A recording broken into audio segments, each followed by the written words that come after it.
Hello everyone. This is not a story for the faint of heart.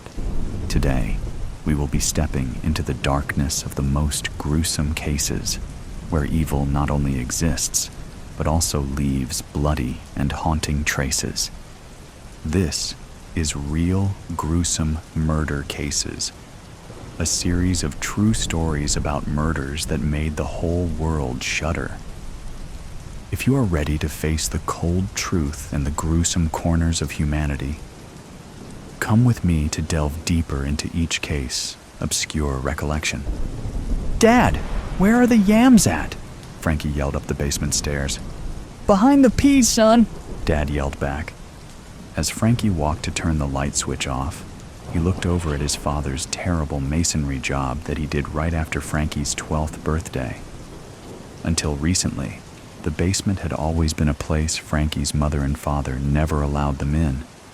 The only things down there were various odds and ends, his father's tools and the freezer next to the pantry. Frankie flipped the switch, putting the basement back into darkness again. "Jenny, did Robert tell you what happened at school other day?" asked Frankie. "No, he never calls me anymore," said Jenny. As Mom was mashing the potatoes Dad had cleaned and prepped for her, Frankie handed Dad the yams he requested. "Well, I met Susie. She's in my biology class. She also wants to be an X-ray tech. She is so cool," said Frankie. "Oh, Frankie, another one? What happened to, what's her name?" asked Jenny. "Rebecca," Frankie said somberly. "Yay, what happened to her?" asked Jenny. "I have no idea. She just disappeared. Everything seemed to be going great. Then she just ghosted me," said Frankie. "She probably ran off with someone else. I never liked that girl," said Mom. "Frankie!" yelled Robert from the living room. "Come here. I think this is the lion's year." "Okay, hang on," Frankie yelled back. "Better go and watch the game, son," Dad said. "Yay, okay," replied Frankie. It was Thanksgiving for the Goldsmiths, a real family affair. All the kids were out back with their father, Jenny's husband, playing in the snow. Mom was trying to finish the pies, and Jenny was doing the usual Wordle on her phone. Robert was in the living room watching the game. The usual Thanksgiving chaos. As Frankie went to sit with Robert, there was an abundance of chips, dips, and cakes on the coffee table. "They are killing the Bears," said Robert happily. "What's the score?" asked Frankie. 38-10. It's going to be their year, I swear," said Robert. As Frankie kicked back watching the game with his brother, the kids were on the back deck taking off their snow gear, and Robert started complaining. He was not a kid person. The three siblings were all completely different due to being adopted. However, they were still solid in their bonds with each other, and Robert always kept his opinions to himself. "My name is Frankie Goldsmith. I am here on Thanksgiving telling a story so screwed up, it's hard to tell it without it sounding like a Criminal Minds episode. No, seriously. If I was outside my head, I wouldn't believe it myself. Let's get back to it." Frankie was in college chasing a degree as an X-ray technician. His sister Jenny was the oldest, being in her mid-30s with 3 children. Her husband, James, was a salesman with a local company. He was a good guy who went to work, came home, and enjoyed his simple and organic life. "Everyone to the table! It's time to eat!" yelled Dad. Everyone rushed to the table. Mom's cooking was impeccable. This was one of 3 major meals cooked at the Goldsmiths that was off-the-chain delicious. The other 2 are Easter and Christmas New Year's. All the food was great and unique to its holiday. As they gathered around and sat, Jenny's twins, Lenny and Lucy, started arguing. "I want to sit next to him," shouted Lucy. "No, I am," argued Lenny. "Stop it, you two." "Olivia, you sit next to Paw Paw," James said to his oldest daughter, Lenny and Lucy seemed to argue about everything. We all settled into our seats and grabbed our neighbor's hand so Dad can say grace, which was one of our family traditions. As Dad began, that's when this story goes from 0 to 100 real quick. Father, as we gather here today, we give thanks to you. Crack. Boom. The front door exploded open, and in rushed at least 30 police officers, fully armed and yelling for everyone to get on the ground. 2 of the officers grabbed the children and rushed them out the hole where our parents' front door used to be.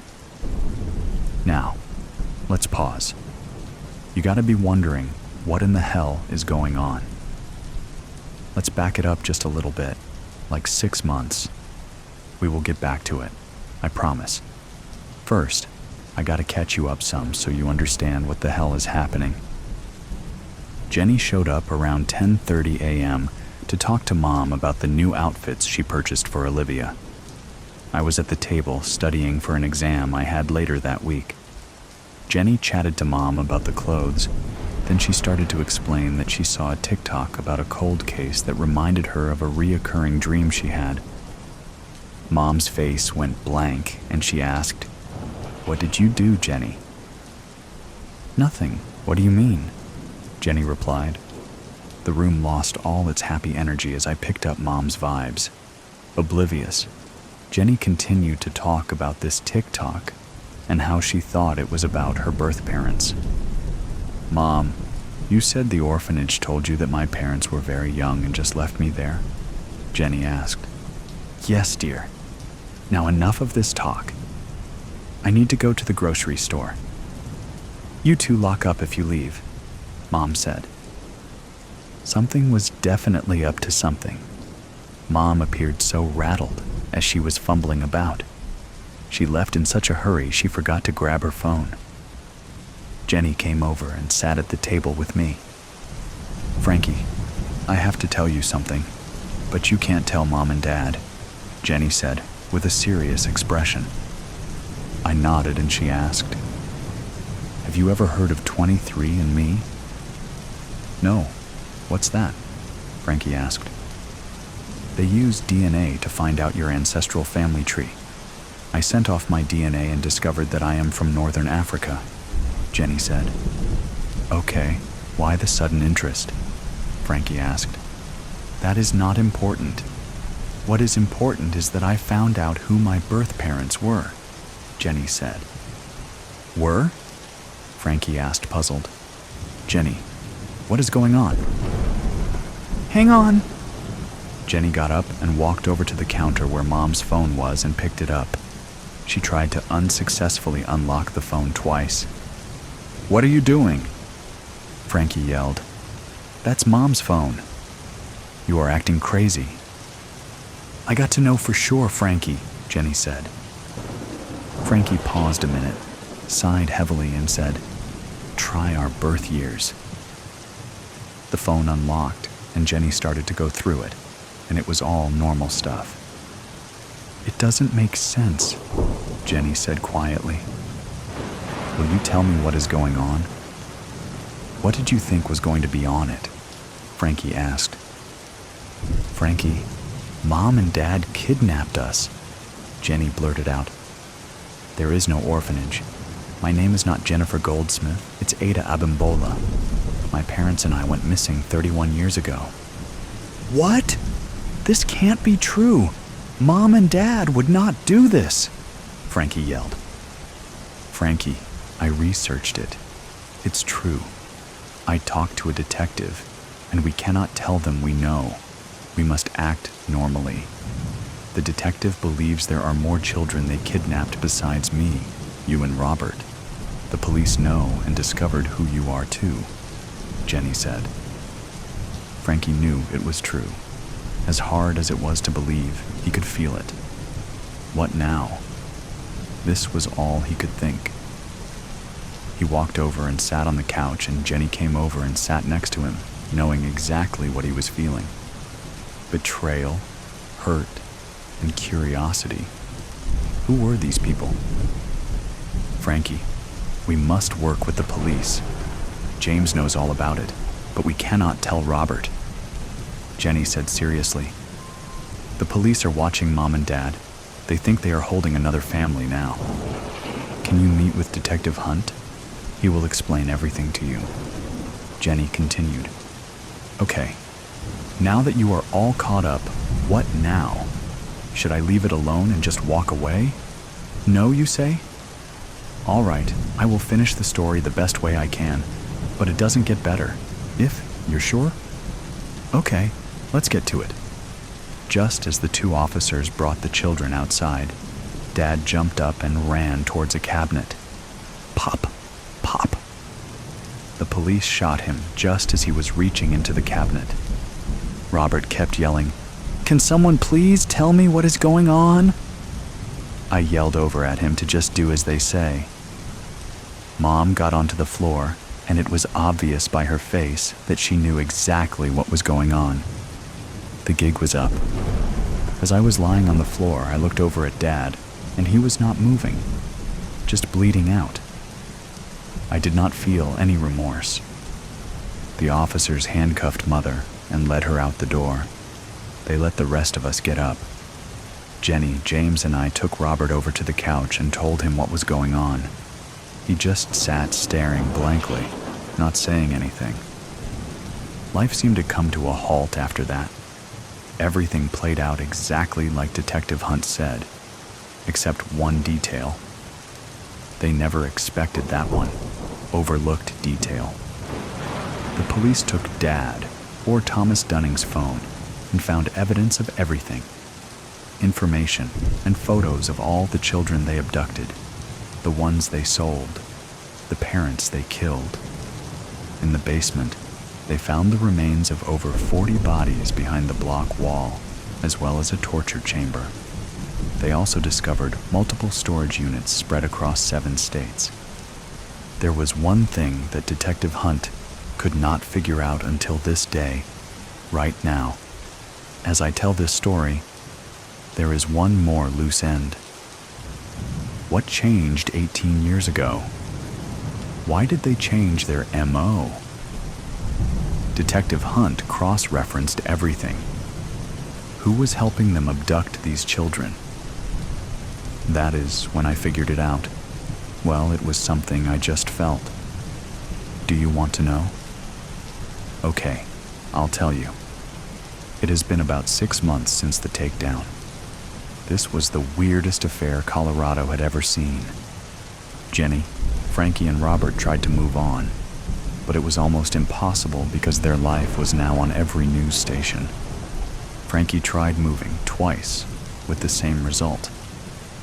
One day, Robert was visiting, and he and Frankie were talking when it happened.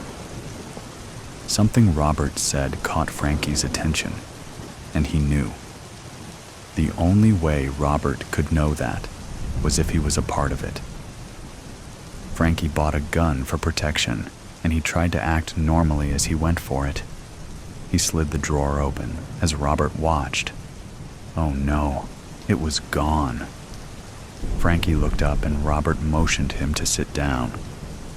The end? Or was this all an obscure recollection?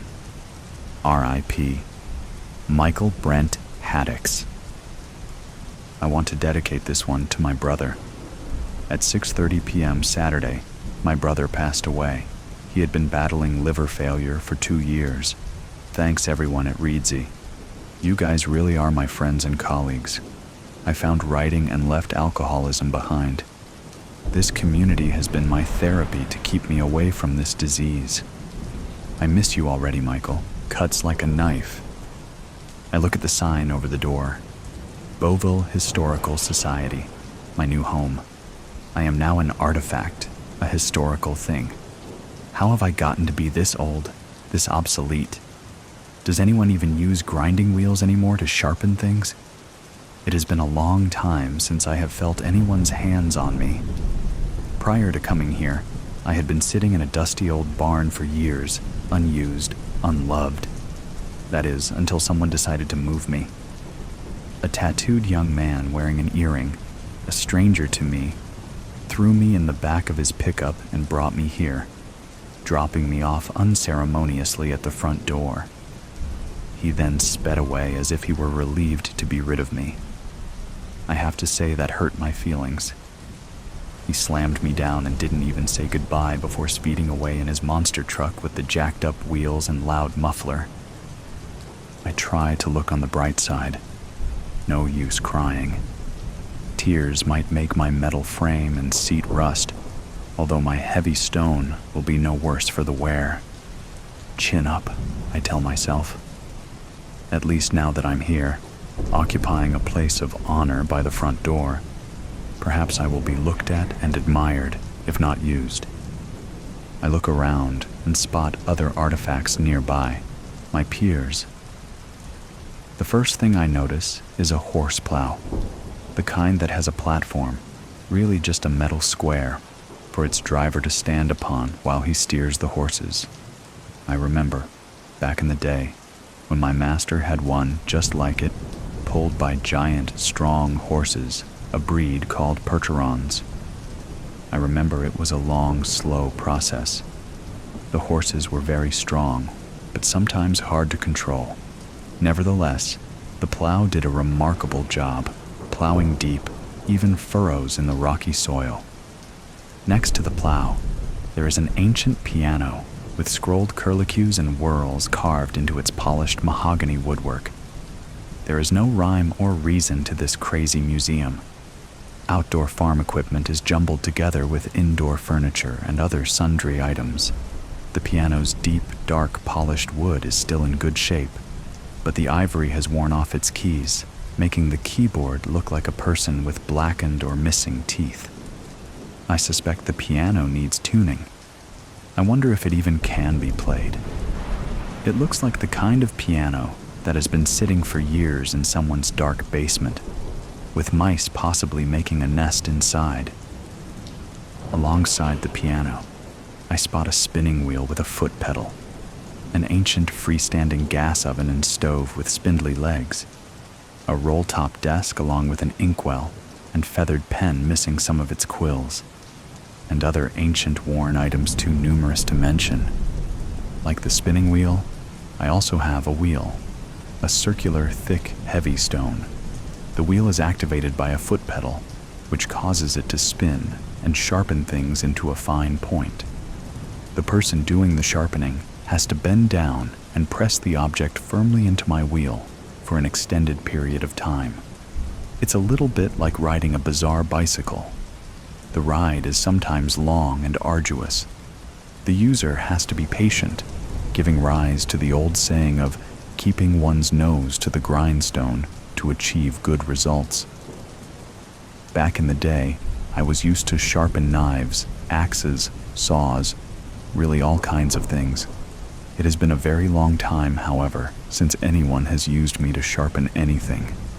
I honestly can't remember the last time I felt cold metal of any kind pressing into my hard stone. I am now over 100 years old, but am still in great shape, if I do say so myself. Still firm, solid. I can still sharpen with the best of them. I stand ready and willing to sharpen whatever comes my way, although I should have learned my lesson based on my past mistakes. I wonder idly if anyone cares about my abilities. What will they write on my informational placard? Will anyone even read it? Every object in the museum has a brief description displayed. I imagine the curator of the museum probably will stick to brief facts. How old I am, who owned me, what kinds of things I sharpened long ago. I think my viewers deserve a more exciting story, however. They deserve to know the truth. I should really write that story myself. Maybe I'm a tad conceited, but I would like everyone to sit up and take notice of what I can do. The results that can be achieved with a sharp tool or weapon. The results you see are really quite astounding and deadly. Once upon a time, a very long time ago, I sharpened something to a very fine, edgy point. That point was used for something dangerous. Although I am proud of my abilities, I must confess that I feel somewhat guilty about the whole thing. I guess you could say I was an accessory to a crime. My master, we called him Big John due to his immense size, came to me one day for service. He bent over me for hours, keeping his nose to the proverbial and actual grindstone, sharpening his favorite knife into a razor-fine point. The knife had a long, hooked blade. He kept it in a black leather sheath in the pocket of his overalls. It didn't look like the kind of knife a farmer should carry. It wasn't a knife for whittling, or cutting branches or barbed wire, or even gutting the catfish that swam in our creek. No, that knife was a weapon he kept in his pocket just in case. Big John was a hothead, you see, the type of man who always believed in carrying a weapon, convinced that he might one day need it. He was also on the prowl, not for a perceived enemy, but for a wife. He was convinced that the farm needed a woman's touch, convinced he needed to sire some children to carry on his bloodline. He was somewhat of an old-fashioned man, wanting an adoring little woman and a whole passel of children surrounding him, working alongside him on his beloved farm. To achieve his goal, after a long, hard week farming, one Friday night, he took himself off to town, spiffed up in his best overalls. The knife occupied its usual sheath in his pocket. Big John had his eyes on a young barmaid named Sarah. Sarah was the daughter of the tavern's owner. She was a buxom blonde, cheerful and friendly, serving her customers with alacrity and a bright smile. She seemed to be a hard worker, keeping up with the demands of a rowdy, thirsty crowd effortlessly. Clad in a low-cut, frilled blouse and a flouncy skirt, she immediately caught Big John's attention. Being a practical man and a farmer, he noted with approval her broad, childbearing hips, swishing along as she carried a wooden tray filled with heavy steins of beer. Usually she could deflect the wandering hands of intoxicated, grabby men who got overly friendly when she served them their beer and whiskey. One man, in particular, an uptight, prissy banker with a gray comb-over on his bald head, would not take no for an answer. Forgoing her usual politeness, she slammed down his beer and turned hurriedly to leave, knowing that he would undoubtedly try to detain her. Sure enough, the man's whiskey breath was hot in her face, and he grabbed her around the waist. "Stop, sir. I need to get going." She forced a smile to dull her sharp words. "What's your hurry, darling?" he slurred, grasping her tighter. She once again tried pulling away, to no avail.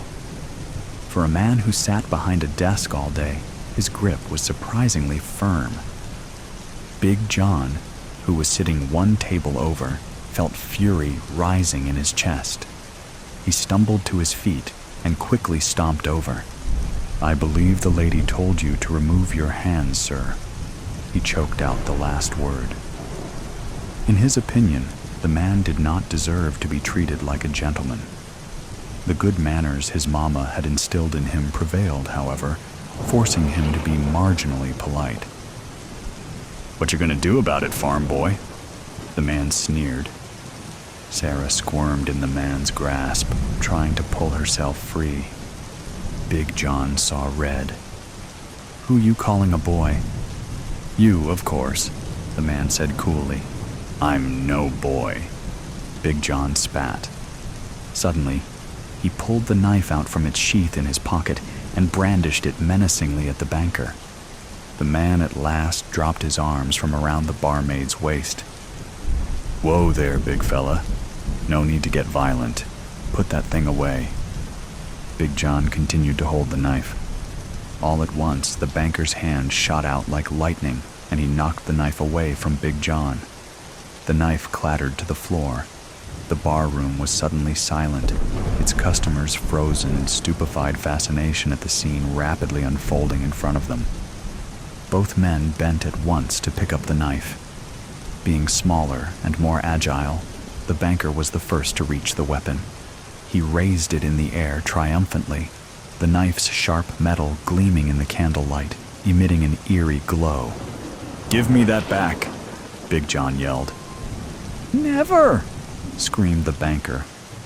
The two men were now struggling over the knife, Big John trying unsuccessfully to wrestle it away from the banker, who was surprisingly strong for a skinny, middle-aged desk jockey. In one last desperate attempt, the banker brought the knife down forcefully, stabbing it into Big John's thickly muscled chest. Big John made a horrible gurgling noise and fell heavily to the floor, the blood pooling around him. The metal part of the knife sank deeply into the big man's chest, only its black handle protruding. Yes, my friends, Big John died. I am sorry to say that my sharpening skills led to his demise. I never saw that coming. It still tears me up inside. When I first heard the news, I shed a few tears. Someone had to wipe me off with an old towel. They wondered if the barn roof was leaking at the time. Luckily, I didn't rust. Big John was a good man. May he rest in peace. He was only trying to protect his lady love. Maybe if the knife hadn't been so sharp, he might have lived. But no, he bled out, like a stuck pig. His parents buried him at the base of the big hill, down by the creek, on the farm, resting on his beloved land, the land he had hoped one day to pass down to his children. Sarah, the barmaid, came to his funeral. The children they might have had together never came to be. The knife, I am sorry to say, was never recovered. I don't know whatever happened to it. I am sure its point is just as sharp to this very day. I still feel guilty about the whole thing. My own pain cuts like that knife. When I do something, I do it right. Big John was the same way. If only he hadn't kept his nose so long to my grindstone. It's possible he just might have lived a night out. It's 1:30 in the morning and the bass is hammering so hard I feel it beat in time with my heart. It could be my adrenaline. No one sees me. I'm invisible to them.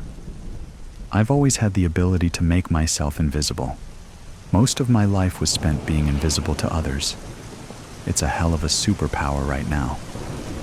The lights are flashing and the beautiful bodies of strangers are grinding against each other to music. It's an odd mating ritual. I don't understand it. You get dressed up, made up, and go writhe against a stranger in the hopes of either getting laid or a prospect of getting laid at a later date.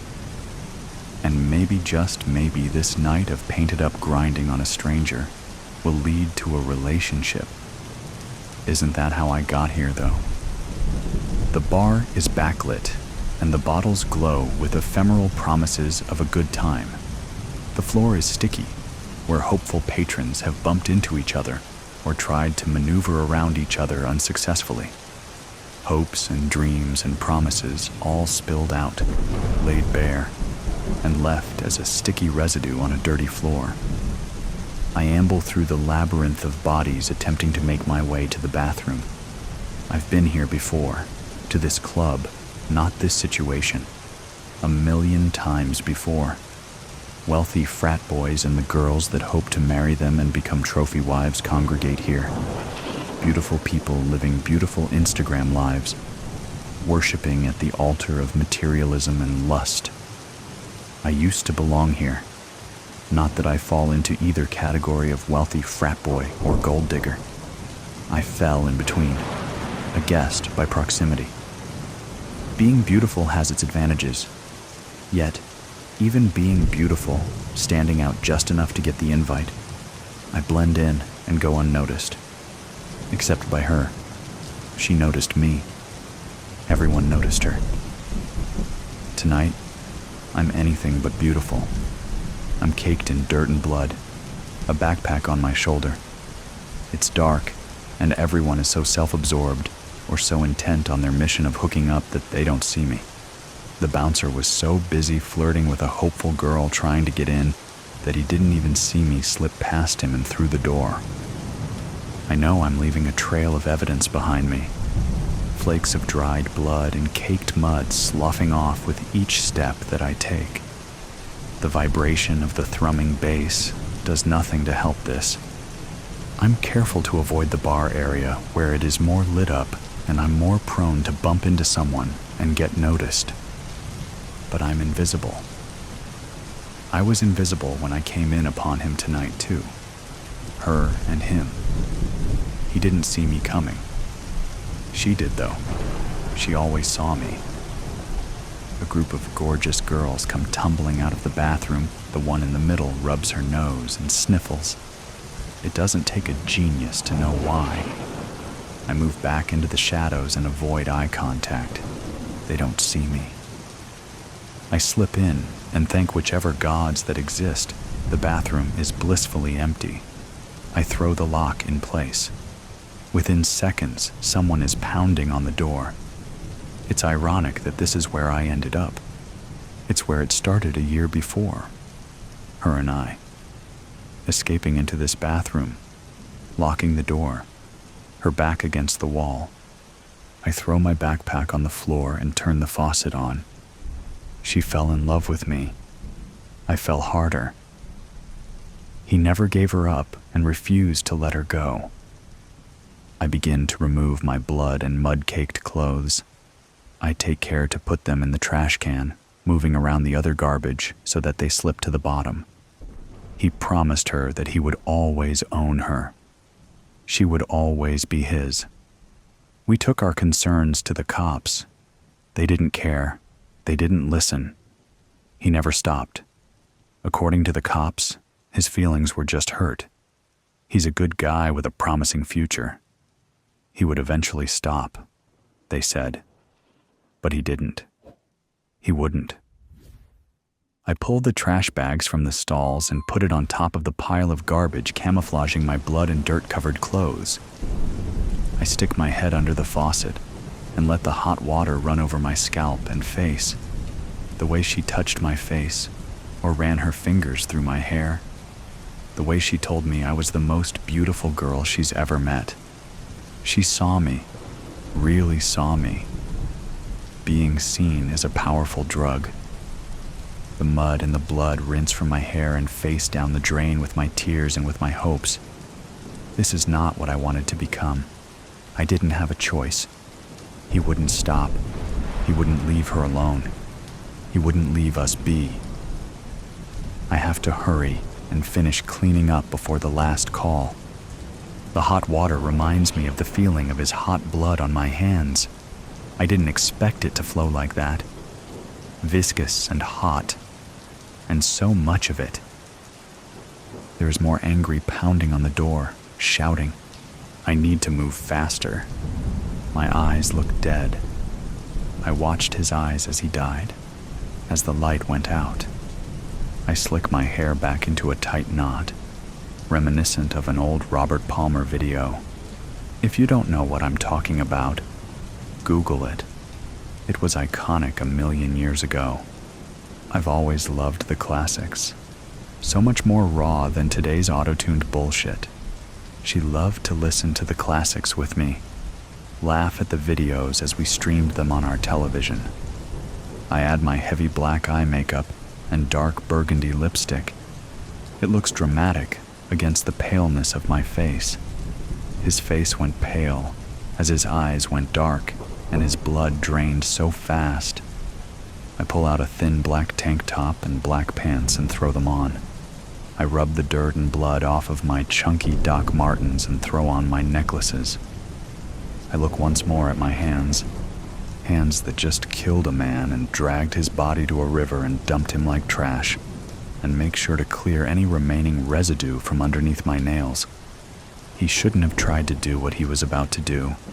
Not to her. I wouldn't let that happen. He had to know I wouldn't let that happen. He had a death wish. The pounding on the door is getting more intense. I take a wet paper towel and clean up the flakes of mud and blood that fell around me as I cleaned myself up. I double-check that my clothes that I shed cannot be seen in the trash can. I check the sink. I check my makeup. Flawless. I open the door and make my way back through the crowd of angry girls who were made to wait. And she's there, waiting for me, against the bar, just like the first night where it all began. She watched me kill a man, and she is still here for me. She still loves me, because she knows I did it all for her, and I would do it again. The lights come on, letting everyone know it's time to go home. I notice that eyes fall on us, see us, as they adjust to the bright light. The music cuts off. The party is over. She takes my hand, and we make our way out in the crowd.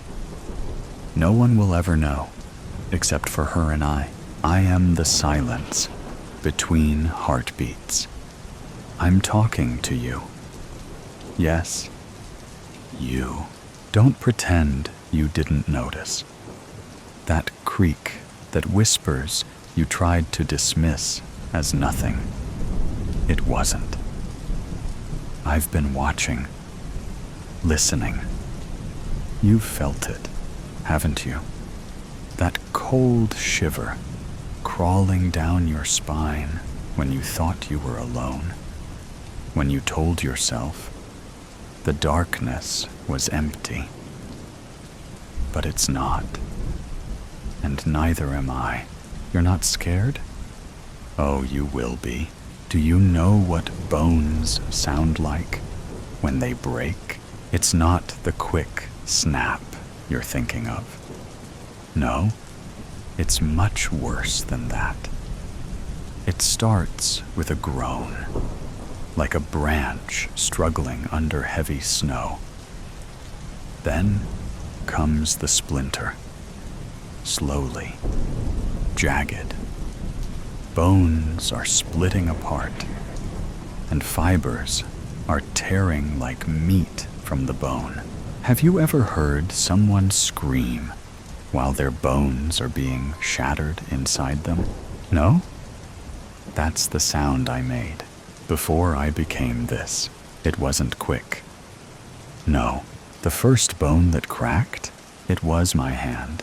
I remember feeling the skin tear and muscles snapping like twine stretched to the breaking point.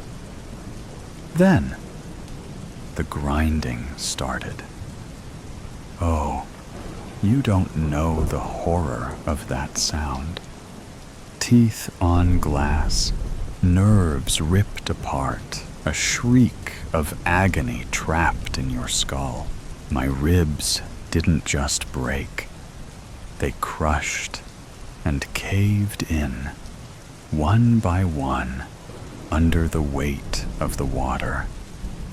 Each crack echoed in my ears as the cold flooded my lungs. The air became water, and sweet oxygen traded for salty, thick brine, choking me. Can you imagine it? You will. Picture your fingers bending, folding backward with a sickening crack. One by one, each digit twists until bone bursts through the skin like shards of glass. The agony isn't clean. It crawls up your nerves, searing, pulsing, until your vision blurs, and all you see is blood. Red. So much red. And then, when the pain becomes too much to bear, it doesn't stop. It never stops. I can feel your heartbeat now picking up. Faster. You're sitting there, reading this, telling yourself it's just a story, but I'm closer than you think. Close enough to taste the fear dripping off you like sweat. I could drag my nails across your throat right now and feel your skin split under the pressure. Do you think you're safe? Look at your hands. Go on. Look, did you feel that? The prickling under your skin? That's me. I'm crawling inside you, testing you, tasting you. I want to see how much terror your body can handle before it snaps. And when it does, I'll be there to savor it. I'm with you now. Oh, I know you feel it. That crawling sensation under your skin, the burning pressure building in your chest. You're trying to ignore it and breathe steady, but your breath is shallow, right? Because I'm inside your fear. I live in the spaces between heartbeats, in the blood rushing through your veins. Soon, I'll live with you. When the lights flicker, the air grows thick with rot, and the cold wraps around your bones. You'll know I'm there. I'll make sure you do. Don't look around. Stay still. Listen. The creak.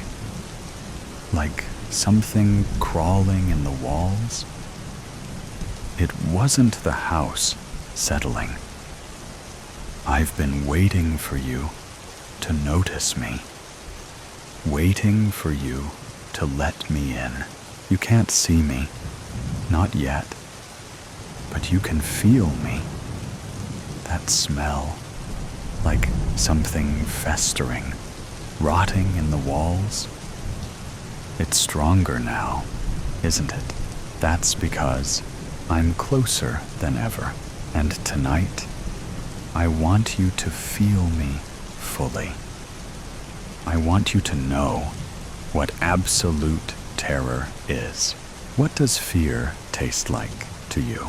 Metallic, like blood in your mouth, thick and coppery, seeping from your gums. I know that sour, acrid taste is on your tongue right now.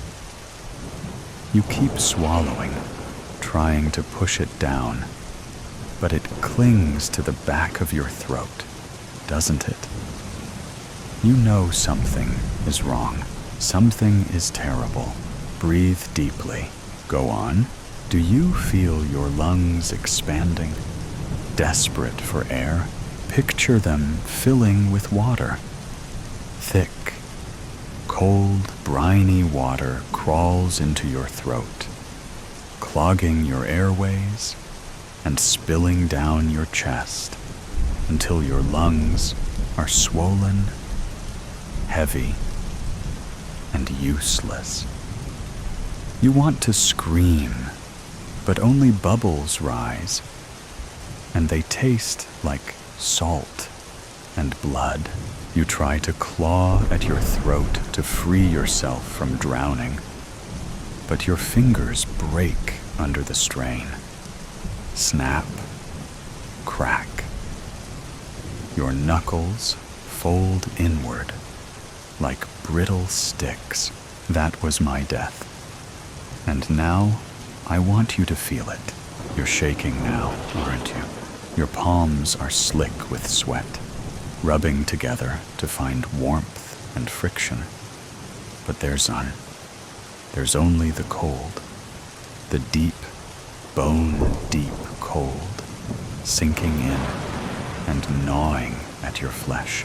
That's me, wrapping around you, sliding under your skin. My hands, once warm, are now dead, frozen to the bone. If I touch you, I'll leave marks, black, festering bruises, and I already have. Do you feel it? The throbbing on your arm, like fingers pressing more profoundly and deeper until the skin splits? Don't look. It's already too late.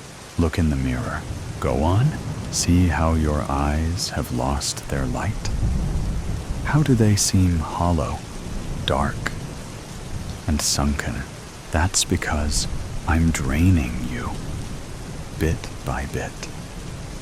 With every breath you take, and every second you spend reading this.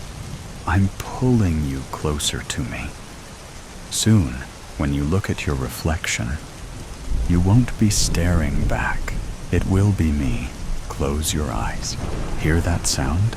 The cracking, crawling, like insects gnawing through wood? That's what I feel inside you. Burrowing, eating through your nerves, tearing you apart from the inside, leaving nothing but rot and ruin. Do you think so? That burning in your chest, that pressure that's building, it's suffocating you, isn't it? That's what I want. Now imagine this. It's the middle of the night. You wake, but you can't move. Your limbs are frozen. You try to scream, but your voice is gone. You hear breathing, not yours. You can taste it on your lips, thick and sour. And then something touches your foot, soft. A finger, it slides up your leg, leaving a trail of icy numbness that climbs higher. You can't move or scream.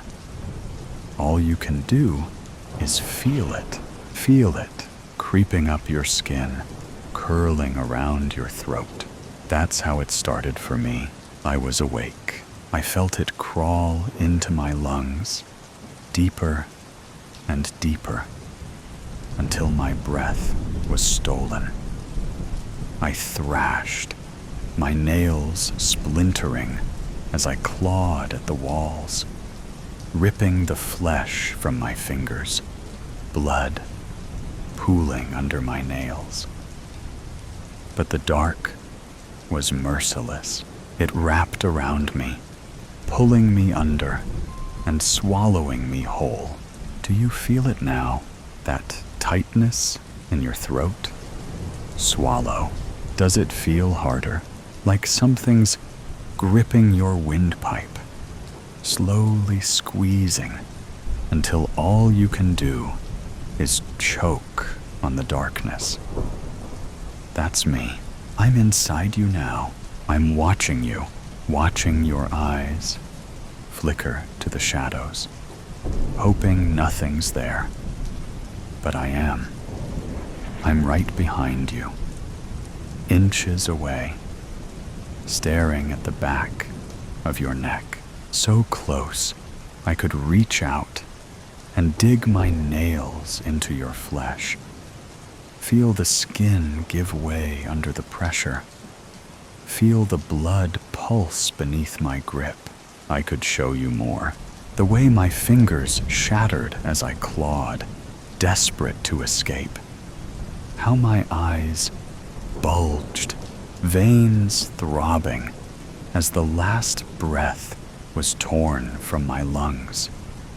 My flesh rotted and peeled away, leaving nothing but the cold, blackened bones beneath. You're not scared yet? You will be.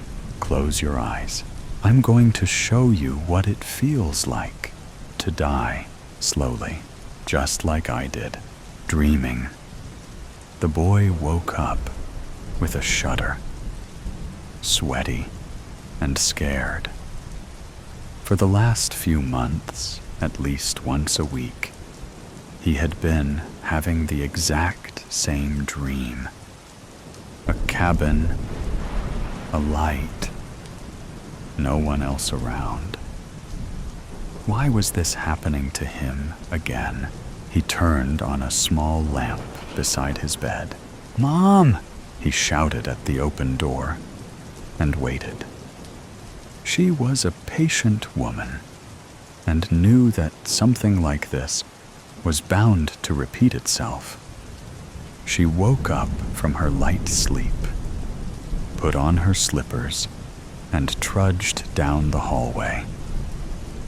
Her perfume entered the room before she seemed to float inside. Another one, The boy, with some shame in his voice, admitted that it was. It's the same thing. I see a cabin like the one from before, and there is a light in one of the windows, and that's all. Sorry. No, kid. You are having a bad nightmare. And that's all right. His mother sat on the bed, and he snuggled closer to you. Do you remember the story I told you about nightmares? About your cabin? Yeah. He nodded, letting his tears seep into her robe. I remember. But could you say it again?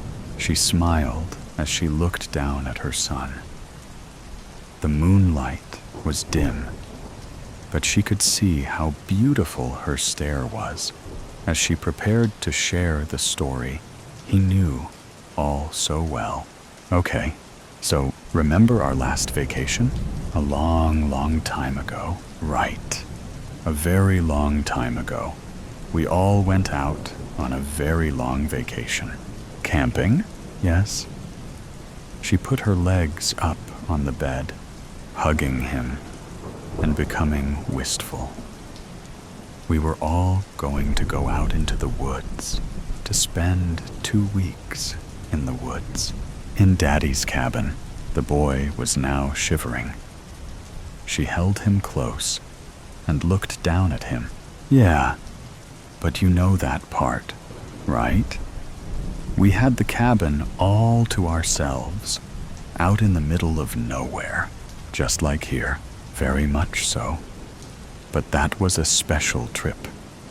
Your father wanted us all to get out of the city and enjoy Mother Nature's gifts, as he said. He could not be stopped. Never wanted to take it too slow. Was she crying? He looked up at his mother. I'm sorry. No. Let's finish up the story.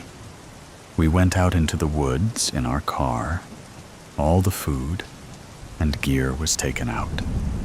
You helped me in the kitchen as I put things in shelves and let you check the stove and fridge. All the power was on, and nothing seemed out of place. And it was such a beautiful day. No mosquitoes. She laughed out loud at that memory. You always hated them. Always. They were going to drain my legs if I let them.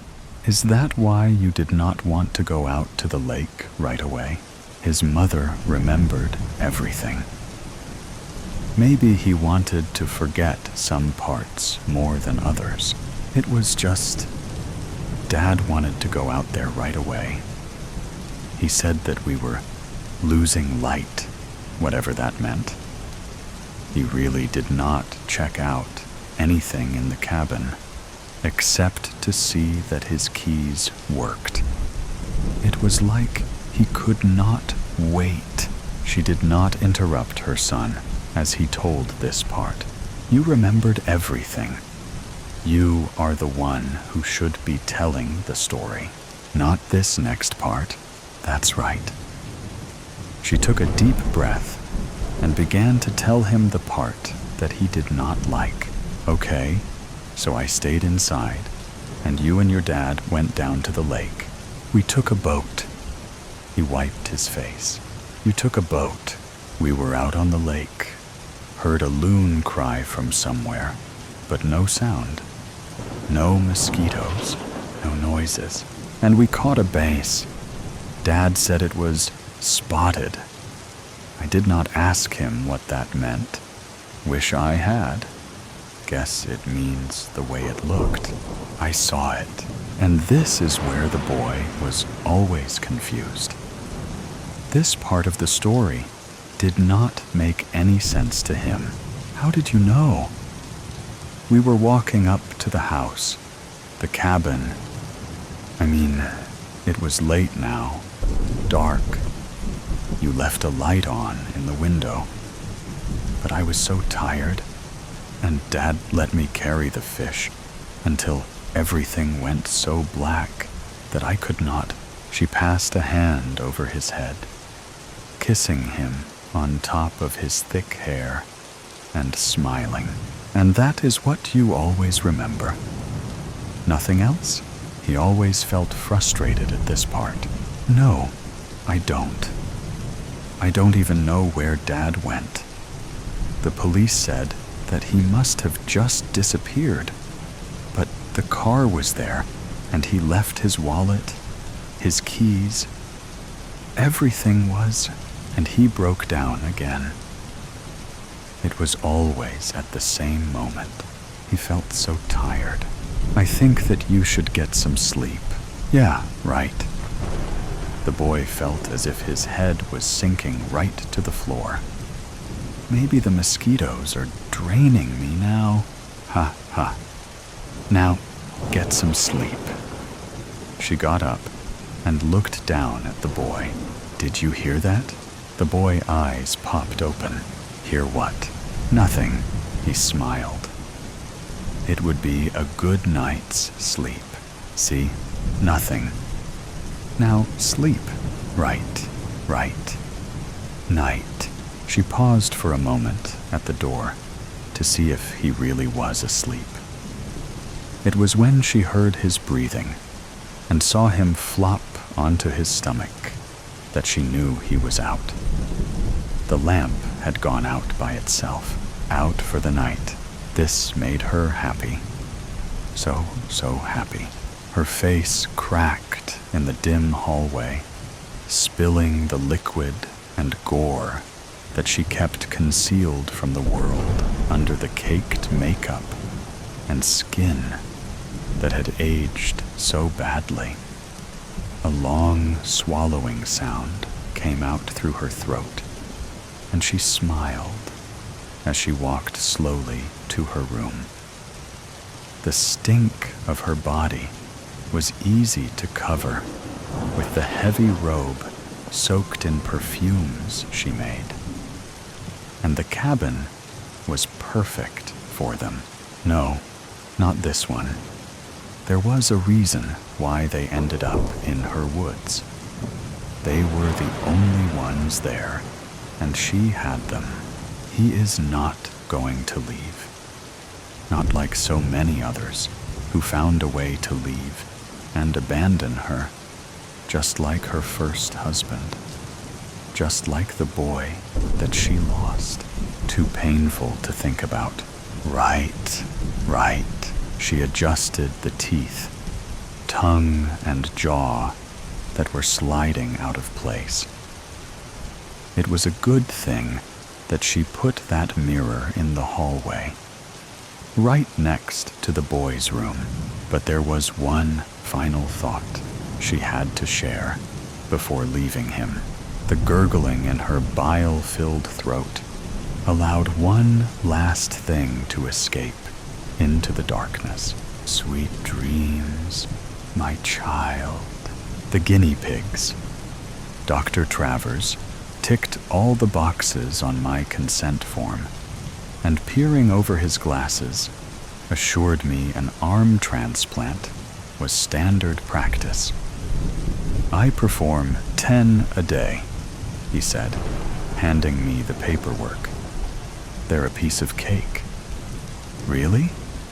For sure, he said, indicating where to sign. It's just brain surgery that gives me a headache. Stella. The anesthetist rolled her eyes, sighed, and asked if I'd any allergies. None, I replied, scanning the small print. That's just perfect, she said, clearing her throat. Would you prefer gas and air, or the full works? What's the norm? I said, catching her eye. That depends. She smiled. Are you squeamish? Chauza. When I signed up for military service 5 years ago, I'd selected the BAGS health insurance option. Biologically accelerated growth systems or BAGS, for short, was a third-party company pioneering an experimental limb replacement scheme. The government initiated the idea, and the Ministry of Defense embraced the concept to counteract the ongoing threat of IEDs.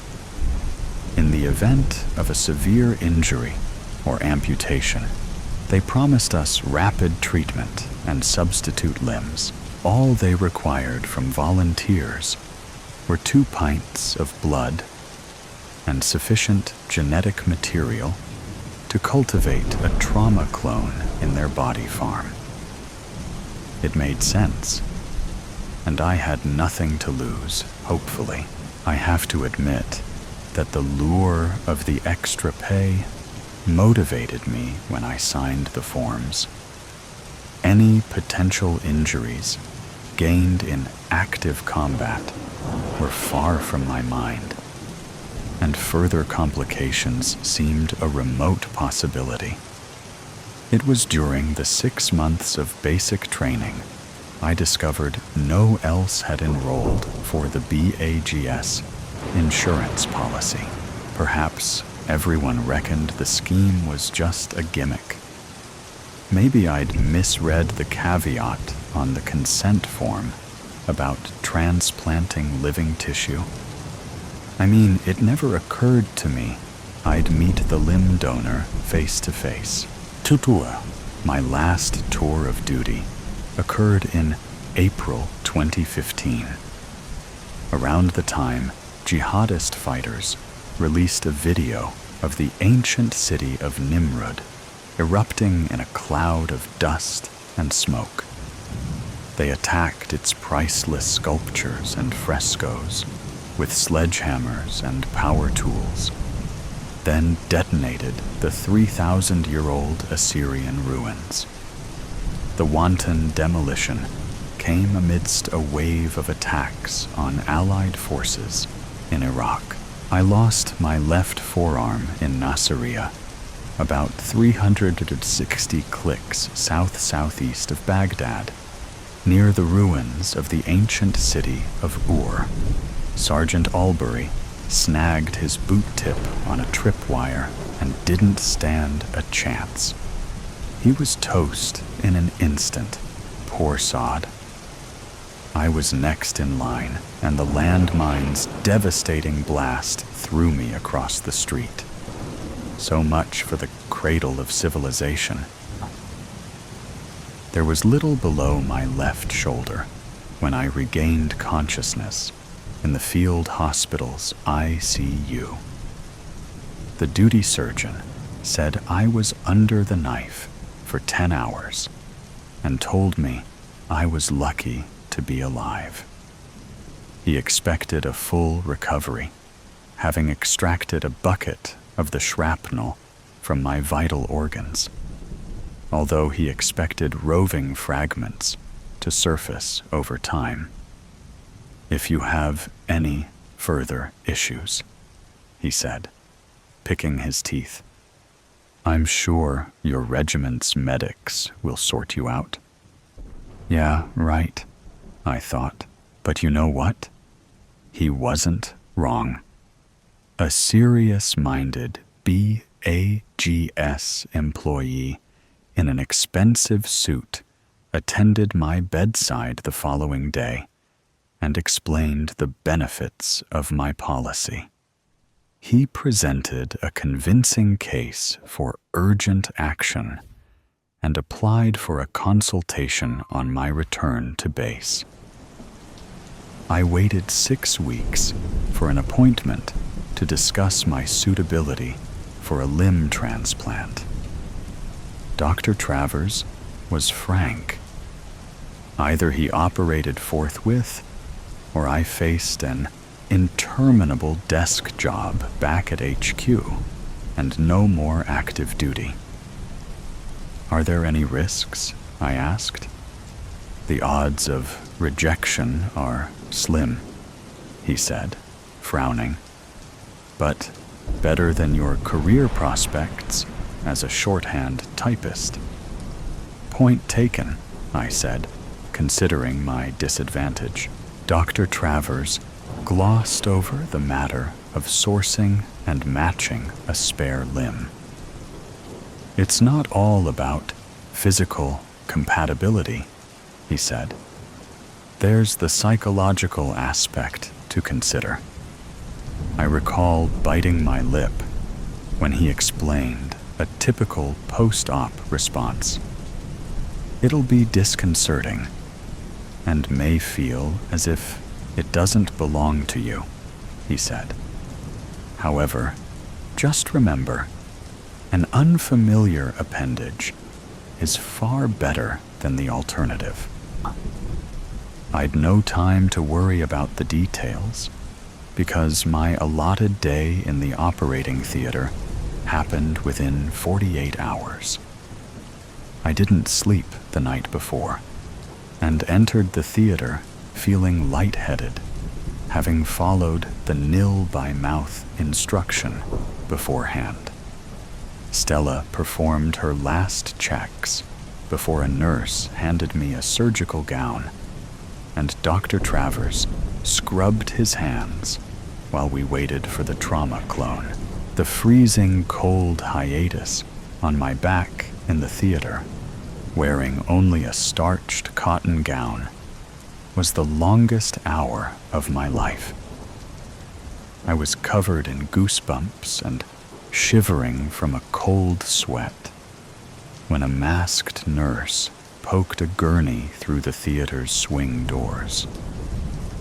She appeared without a drum roll or fanfare, as if she was shoving a burdensome shopping trolley out of a supermarket. The nurse halted parallel to my surgical table, kicked down the brakes, and whipped off the thin sheet to reveal my doppelganger's naked body. It was wired up to a cluster of electrical body monitor pads and strapped down to the metal bed with sturdy leather belts. The left arm sported thick red pre-surgery symbols that looked like a gang member's colors and hanged loose and lifeless above the linoleum. He lay motionless beside me, staring past a bloated plasma bag that dangled aloft and fed blood to an intravenous cannula.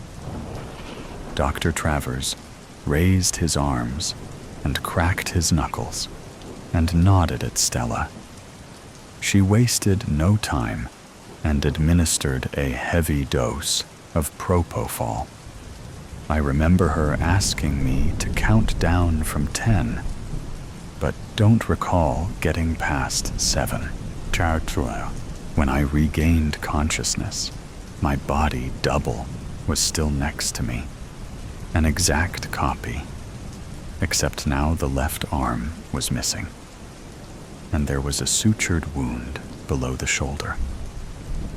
His eyelids were closed and motionless, except for an occasional REM flutter, and his chest rose and fell in even-paced undulations, as if operated by mechanized bellows. On closer inspection, the trauma clone was nothing like me. There were neither scars and stretch marks, nor any signs of life's long-term damage. The left arm I'd received was similar in size and shape to my original.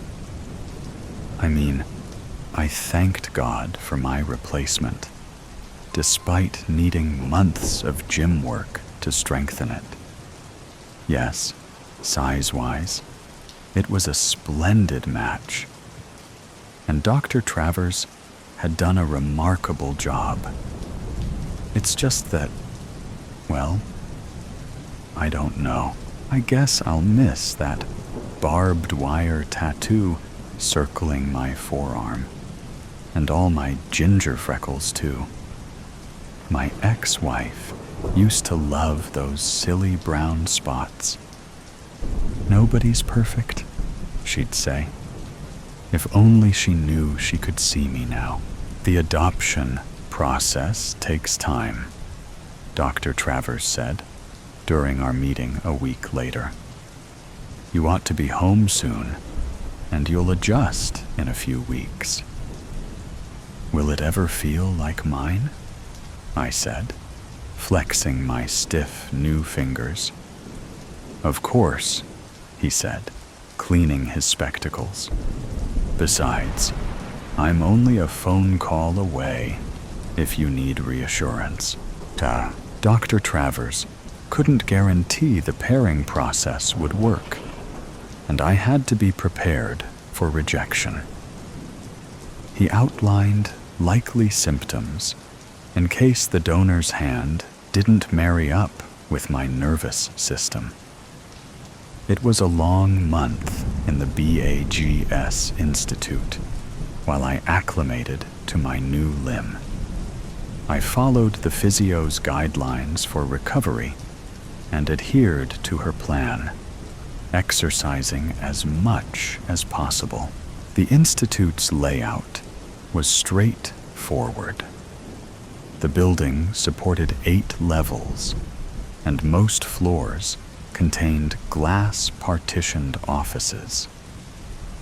As far as I knew, the first floor contained the surgical theater and recovery wards, and the windowless ground floor housed the gym, storage units, and a boiler room.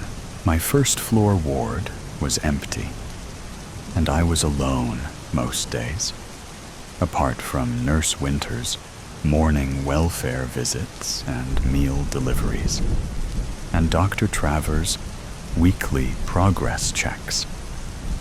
I seldom encountered any other members of staff on any of the 8 floors, and met nobody in the gym, pool, or sauna facilities.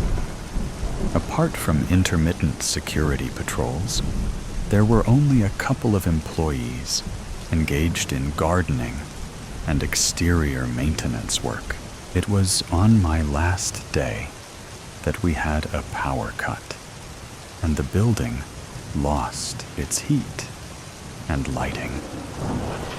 I was exiting the gym at the time, cast into darkness by the occurrence, and strayed down an unfamiliar corridor.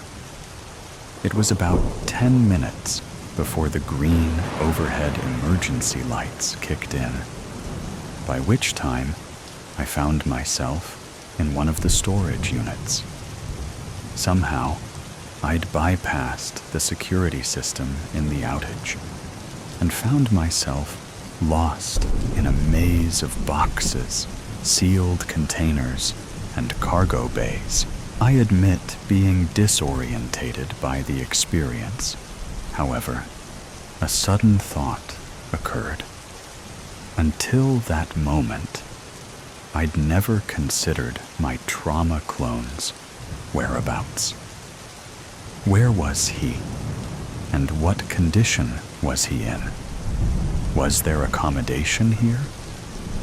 Dr. Travers had led me to believe the Institute looked after and supported my trauma clone. So, why had he forbidden me to talk to him or make contact? I was pondering these questions as I meandered down a gentle sloped vehicle access ramp into the basement. As soon as I entered the lower corridors, I heard a low, stuttering hum of clicks and splutters. I thought it was a chattering mechanical turbine spluttering to life. I was wrong. The noise had an organic quality and enveloped me in slow pulses, like surf dissolving between fractured seashells on a distant shore. I stumbled onwards in the pale amber glow until I could advance no further.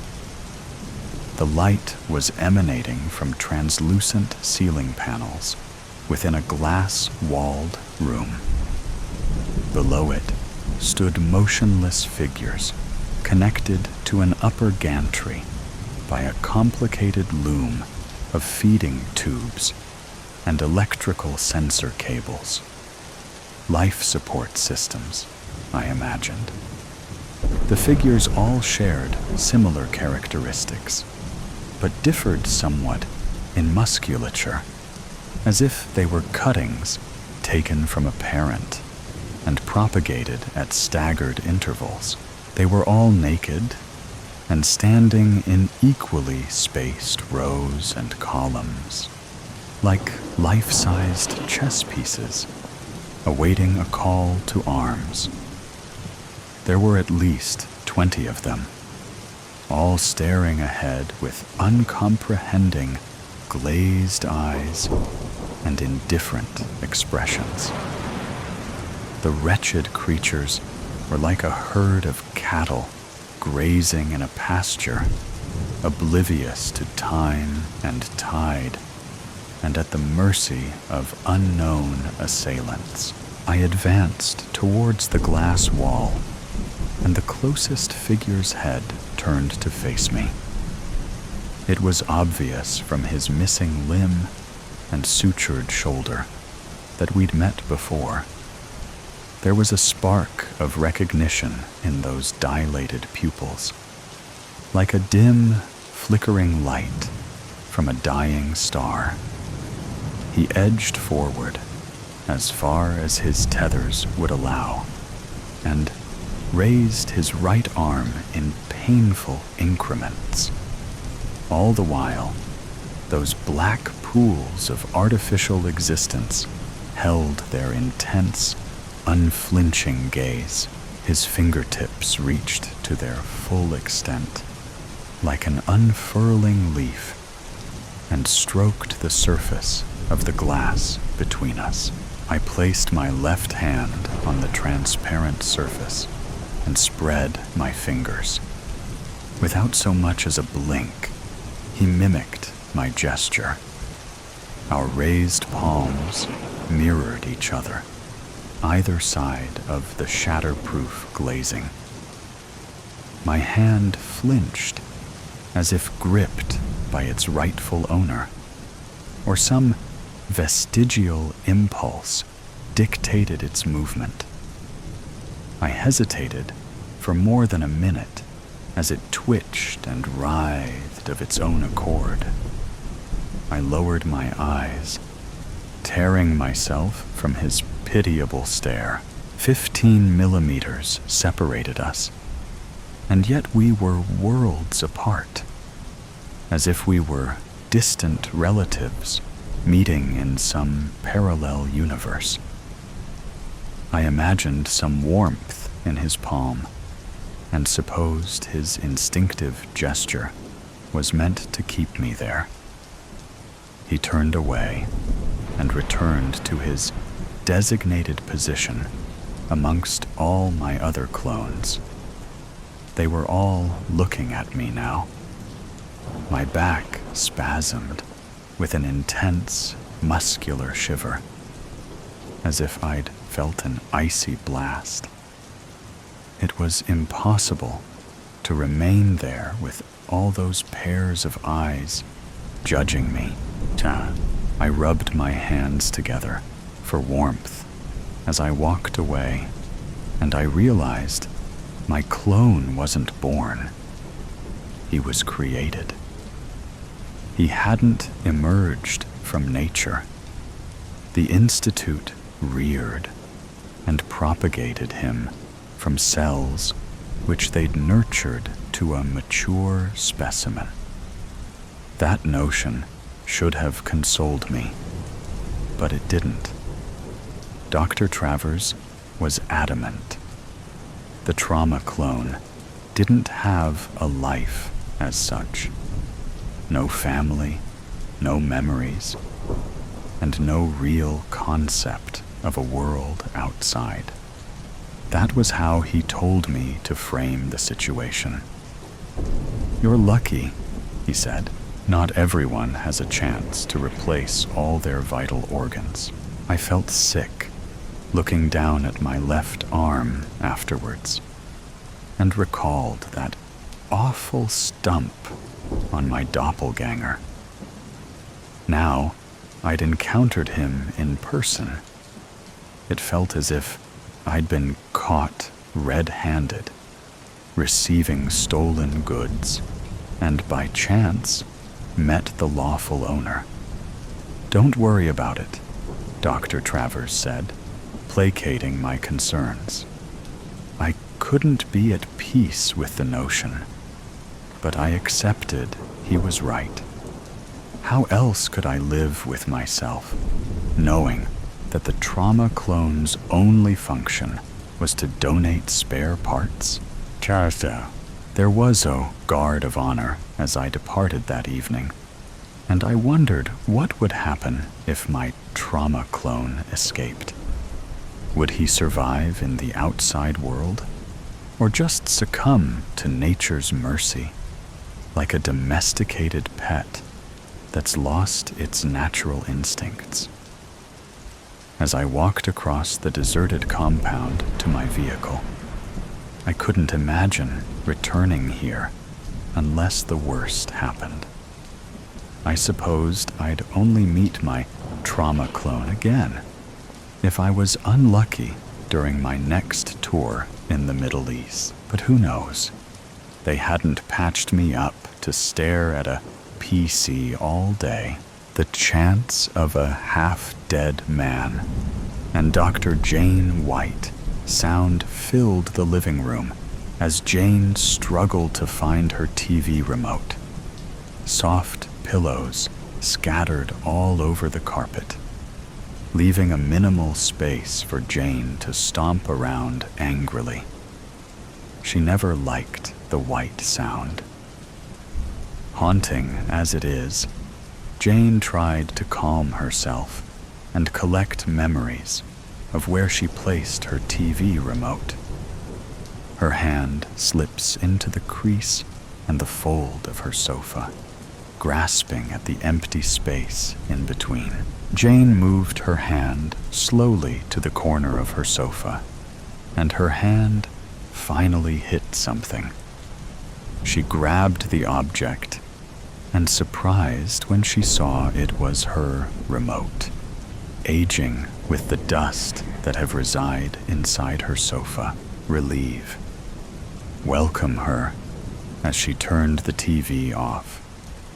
Something heavy still tugging at her mind.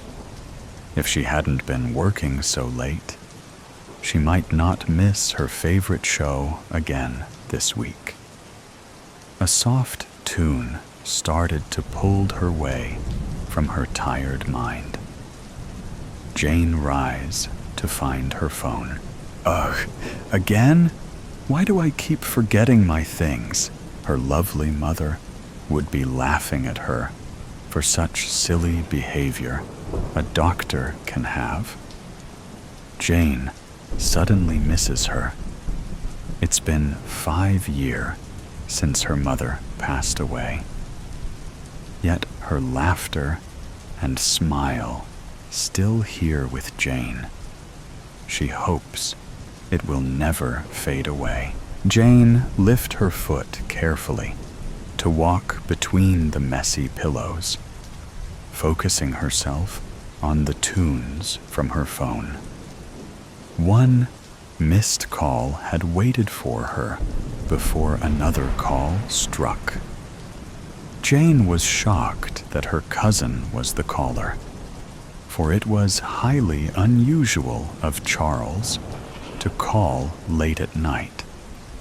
Wave of panic came knocking before Jane braced herself to pick up the call.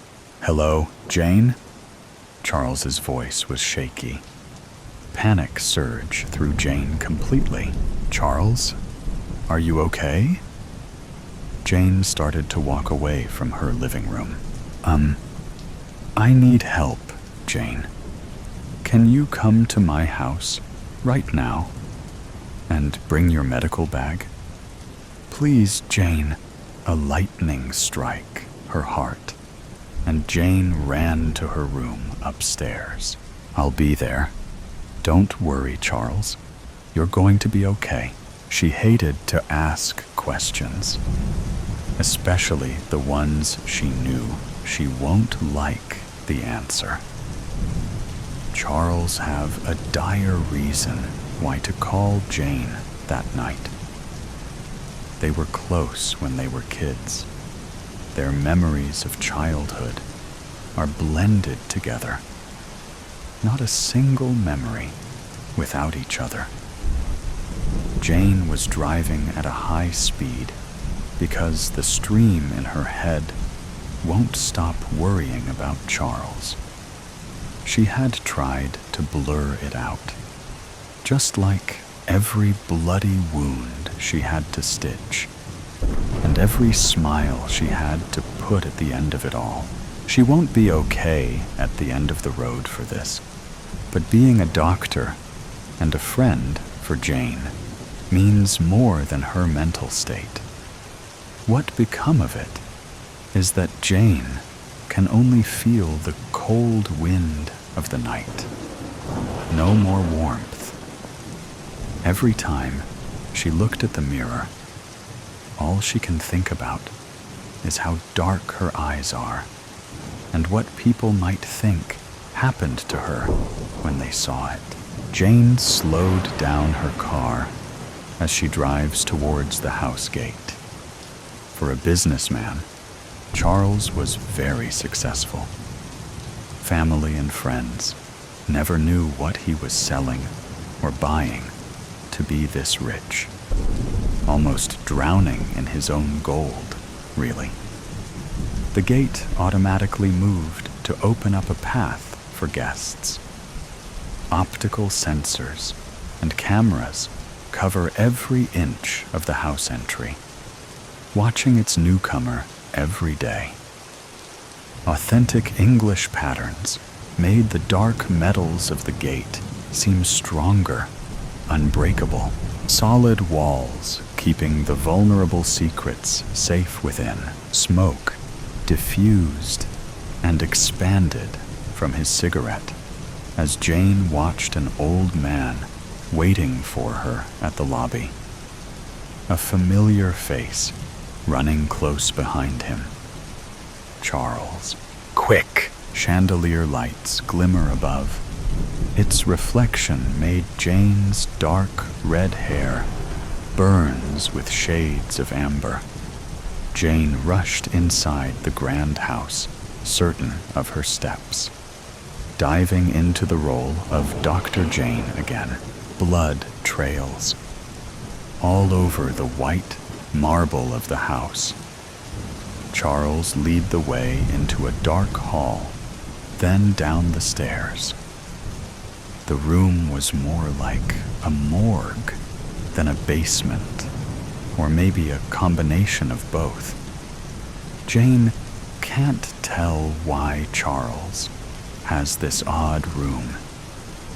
She was expecting a knife cut, or maybe a sprained ankle, rather than a grim room, that smell of blood and alcohol. Charles seemed fine and had no difficulties in movement when Jane saw him. Another man had been waiting instead of those images of Charles hurting. His skin was pale despite having a bronze tone. Bluish shade of his lips and under eyes removed the warmth of a living man. He had lost a lot of blood. Jane began to worry that he might not survive. Charles held the man's hand as he waited for Jane to prepare her kit. The mysterious man was bare-chested. Someone tore his shirt to press it on his wounds. "No, I forgot my suture. I can't patch him up." "I got it. Anything that you need. Here." Charles pointed at a small white cupboard not far from him. Through the glass, Jane saw a complete collection of basic surgical equipment. She stopped for a moment, wondering how come a normal businessman own a complete surgical equipment. Maybe countless times he had been in this situation. "Jane, hurry, please." The word struck like a punch in the face. Jane does not want to let her suspicion rise and get the best of her. The mysterious man needed Dr. Jane, and that is what he will get. Jane laid all the medical equipment on the table next to the surgical bed. One thing was missing from Charles's collection: the anesthetic. "You don't happen to have any anesthetic, do you?" Jane feared the answer to her own question. His ocean eyes moved from left to right in distress, trying to figure something out, debating a will within himself. A simple headshake is what he gave in the end. Jane tried to collect herself and keep a steady state, both for herself and Charles.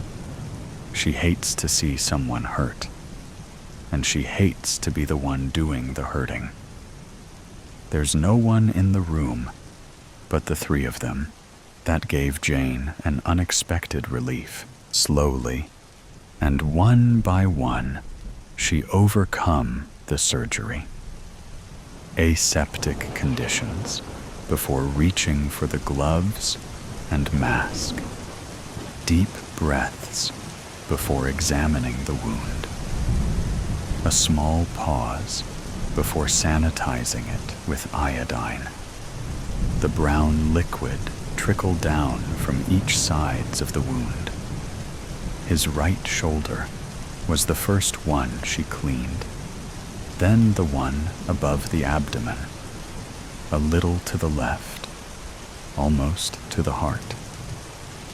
Whoever struck this man have planned the attack, explicitly to weaken this man before struck his heart. Jane examined the red line on his shoulder. It was clean. Very sharp object. Not too wide, not too deep. The angle of it looked like there was a struggle before the object wounded his skin. A gash under his eyes said the same thing, but the object seems to be blunt. Bruises accompanied his jaw and cheekbones. As the time passed by, Jane worried that his features will match his bruises. If she can be fast enough, maybe this man will live. Jane started to understand the rhythm of Charles's breathing. He was so still when Jane punctured the first needle to stitch the man's right shoulder. Then Charles started to ease up when she moved to the next wound, closing each bloody gap, step by step. All the hours spent at the hospital always meant something to her. It is not only to fix physically, but also mentally. People got attached to so many things in their life. Countless things. They can't properly heal until there is nothing left but the old traces of scar. As a surgeon, Jane always felt she fixed people, gave them a help to heal. Fixing and giving, that is all there ever was.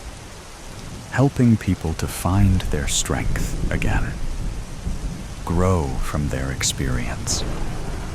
She was there when a mother cried for her dead son, taken too soon after 5 years of battling leukemia. She was there when a single father decided to permit donation of his son's organs. The son died of car crash. She had failed to save their child, but she was there to help them heal too. She told them of how their child fight for them, thinking of their family at their last moments. There are times when Jane gave a mother her newborn conjoined twins, separated by surgery, but all well and healthy. They will have a scar forever, but that scar will be a reminder of their fight, even before they can remember. Jane had been a part of that. She was more than glad to be a part of that.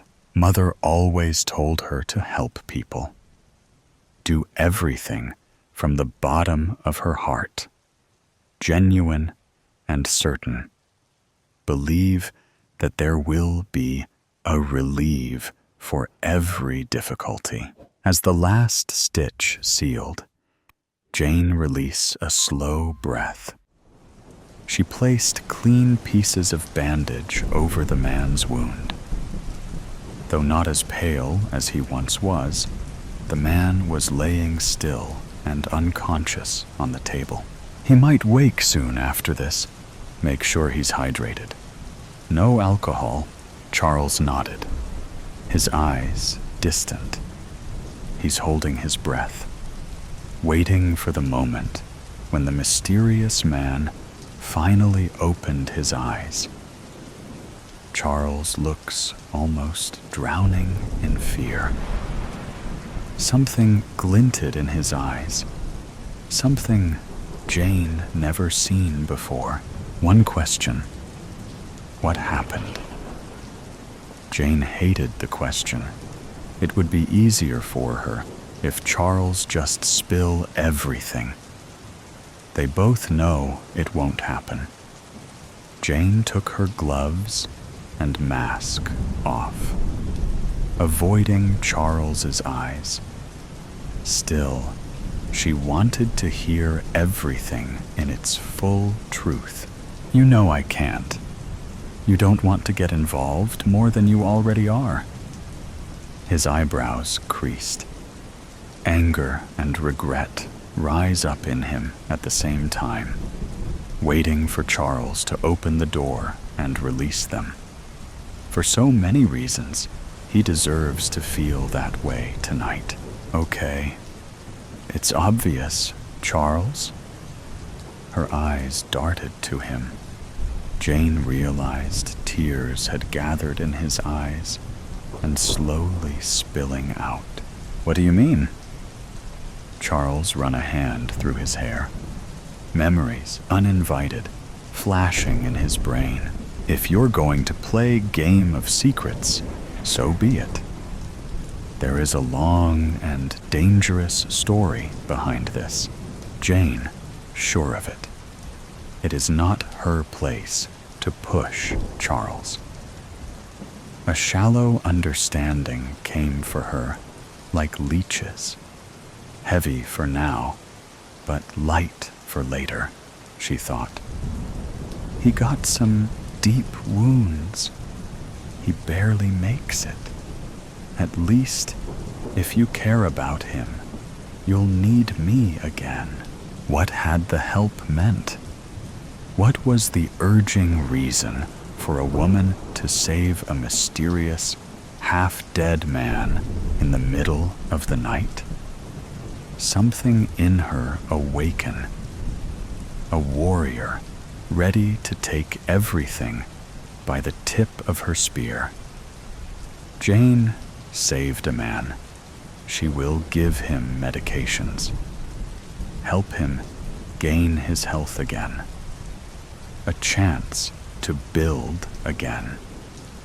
Jane fear the chance will take chances.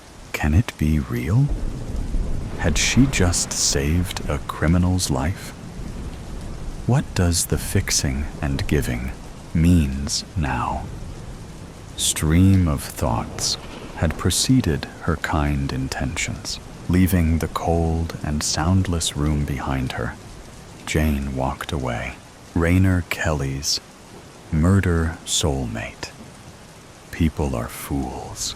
This was a thought he'd held on to since he was a boy, and it had held true for his entire life till that point. Even as Rainer drove on the roads of his favorite mountain range, he could only think back to the sorts who proved it to him. Those sorts of people he couldn't even be angry at. The kind of idiots that got themselves lost in his favorite places. It wasn't as if he cared for any particular demographic. He liked to hurt them more if they were pretty, more so if they were tame. But he was always one for opportunity. That might have been how he managed his body count. Serial killers without a known type are harder to catch, as far as he'd heard. Though, considering how high the body counts were for easier cases, he had his reservations. It could have been how he killed. While he wasn't exactly messy, he didn't try to be fancy with his targets. He'd done it before. Long, drawn moments with strangers in discreet, abandoned places. But when all was said and done, he was careful. That, and he was a fairly big guy. He was a hard man to escape. Made his marks all the more foolish for trusting him. It wasn't all that late when he happened upon his next mark. A young man, inching to it, really, with a lovely mop of hair just by the side of the road. "Hello, sir.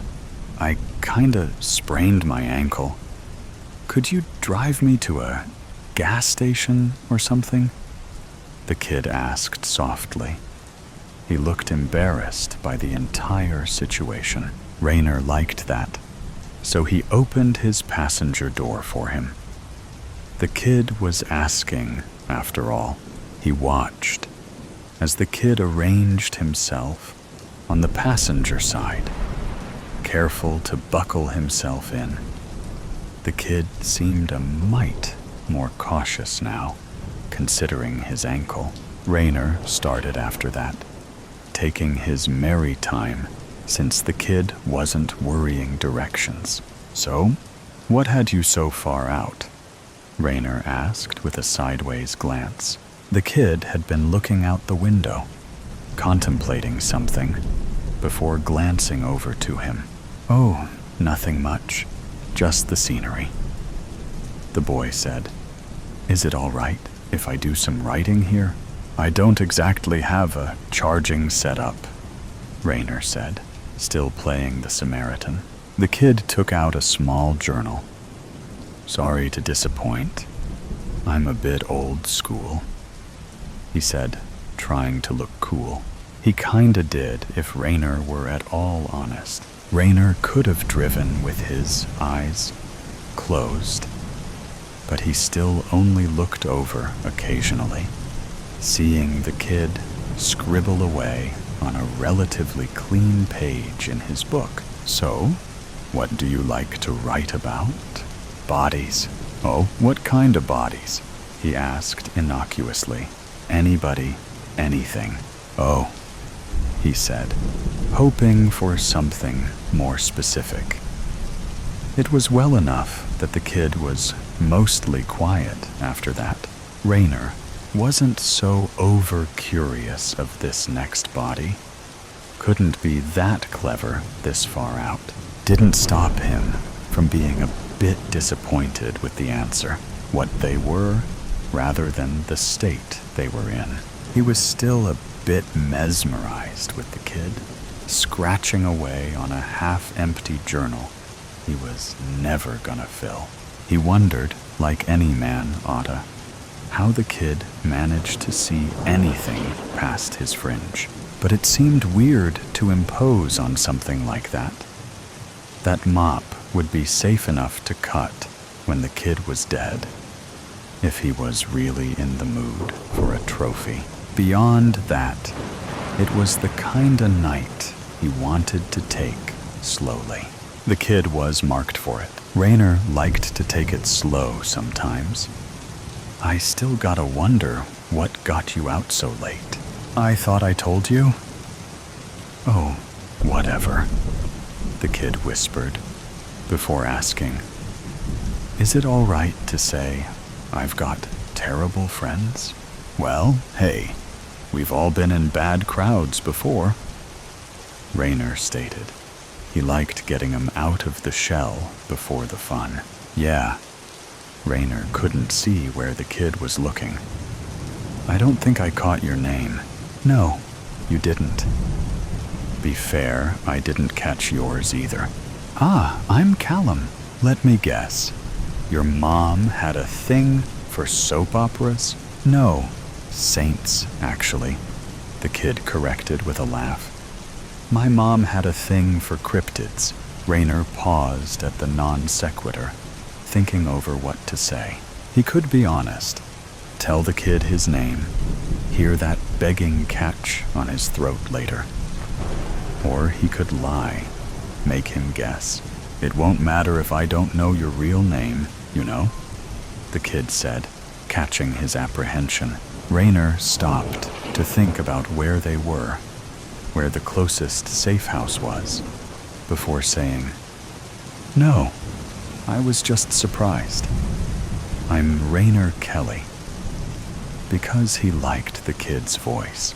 The kid was quiet after that, the only noise from the passenger side being the press of pencil to paper, the sound of a zipper. Then, as if struck by something, he felt a sharp presence through his leg, reacting with a hit to the face, which knocked the kid out.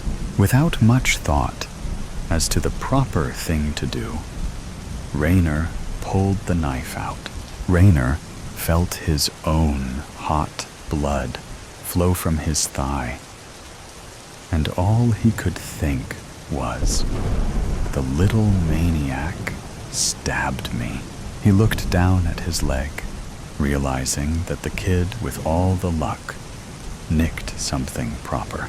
He stole the kid's belt, since he was still out, and made a tourniquet. Frazzled by the entire ordeal, he decided to push the kid out the passenger side and step it to the nearest hospital. A night held up in the emergency room was an interesting addition to his night, just as the injury to his femoral artery was. It was a lucky break not dying from it, but the kid was still out there. He'd done something foolish, and while Raynor wasn't especially scared of getting caught, he didn't like being blindsided like that. It would be a while after that before he'd think of it again. When he cleaned out his car, Raynor, having killed on the go before, knew that anything could drop from a body. Licenses, gum, IDs, and phones were some of the most incriminating. So he really couldn't afford to keep a dirty car. That's when he found the journal, the last thing the kid dropped before trying to get the drop on him. It was a small, leather-bound notebook, and while at once familiar in the light of day, he could see the character of its use. Kid was careful closing it before pulling that nonsense, and while his car had been a mess for a while, the pages were mostly clean. He flipped through, looking for IDs that might incriminate, and when he couldn't find any, he thought to throw it away. Even without something concrete, the book was filled with the kid's writings, and being by hand, his composition and identity could be ascertained. It was the kinda circumstantial evidence detectives and juries ate up. With the car no longer in disarray, he could throw it out forget about the one night where the tables almost turned. Altogether again, he thought of the journal, of his hands and head. This was all he was gonna have of that. And for once, amongst the dark thoughts and bad memories, he wanted to keep it. It was only then did he read it. Page upon page of poetry. And though it was the simplest thing it could be, he was infatuated with it. The first page, dated a decade before, I am beauty. I am soft, a crooked rumble to strange human love. She wonders fondly, where are you, dear? While I am dry and rotting here, I am claws. I am fear, a hissing mess to his cruel intent. I am flesh. I am bones. The kid was killing cats back then, writing poetry about it even.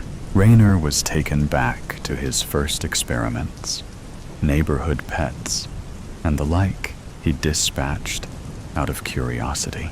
Though the kid never wrote his age or full name in any of them, he could tell that it was quite a bit more than poetry. It was something he'd never thought to do. Write about them with this intense distance. Some were short and recent. I am small. I am buzzing. My life is sweet. My stripes are fuzzy. Inside, I'm soft.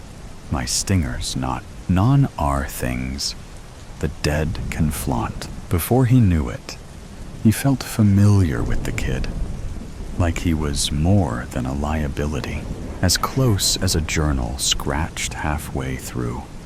It really was anything, anybody, to him. I am lovely. I am strong. My tendons were cut.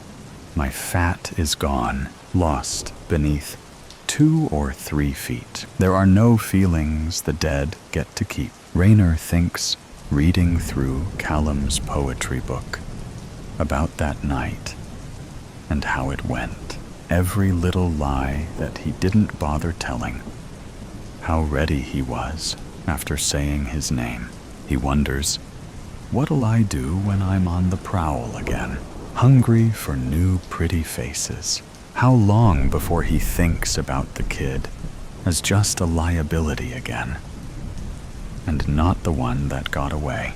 The prankster, Lennox, was the golden child to a set of loving mother and father who believed her to be the most auspicious thing that ever happened to them.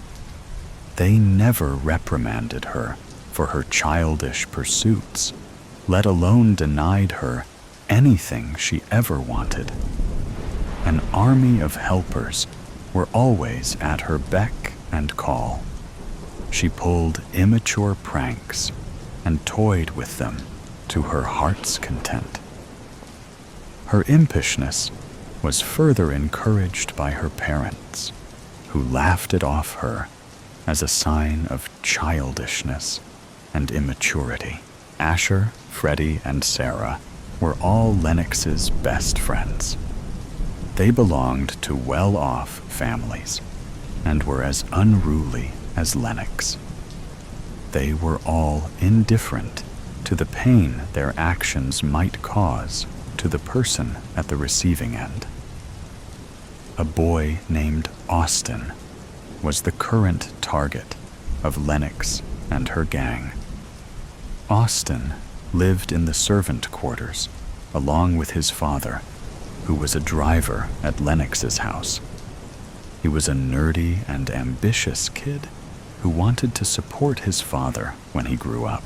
Lennox often instigated him to join her gang, but he politely refused because he was aware of the activities they indulged in. This made Lennox despise him, and she decided to hit him where it hurts. She stole the extra key of the servant quarters from her mother's bedside drawer and located the books she often saw Austin reading passionately.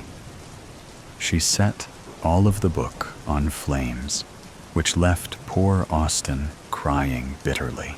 This was just one incident of the many that followed. Once Lennox's parents shrugged it off as a mistake. With the passage of time, Lennox became more obstreperous and even started talking back to her teachers when they rebuked her for her rebelliousness. Her partners in crime always did as she said and supported her in her petty pursuits. One day, Lennox was playing catch with her friends. One of her friends dared her to throw the ball as high up in the sky as the overhead rooftop of the adjoining house. Lennox, being the competitive girl she was, immediately accepted the challenge and flung the ball with all her might. But the wall hit the glass casement of the house, resulting it to crash into pieces. Lennox had failed to complete the dare. She headed towards the house to collect the ball, fuming with anger. She rang the doorbell. It was answered by an elderly woman whose gray hair was neatly tied in a bun. She was wearing a thick-rimmed black frame containing bifocals. She gave Lennox a sneering look and remarked angrily, "You broke my window, you insolent little brat. You will never get that ball. Get out of here, shoo!" She shut the door with a loud thud that made Lennox flinch. Lennox returned to her house with her cheeks turned crimson red with anger and embarrassment. Her friends, who bore witness to the whole scene, were snickering at her, adding insult to the injury. "I'll make the old hag eat her own words and beg for forgiveness." She vowed to exact vengeance on the poor old woman who was her next target. The next morning, Lennox and her gang hatched a devious plan that would extinguish the fire of revenge ignited inside Lennox's heart. They dug up some information on the old woman and found out that she lived alone in that big house. They had decided to make a fool out of the poor old woman by making her come to a realization that her house is haunted. They made their way towards the old woman's house in order to execute their seemingly flawless plan. Everyone hid behind the car, parked right outside the house. According to the plan, Asher ran towards the house and rang the doorbell as many times as he possibly could, and Quickie joined his friends, who were hiding behind the car.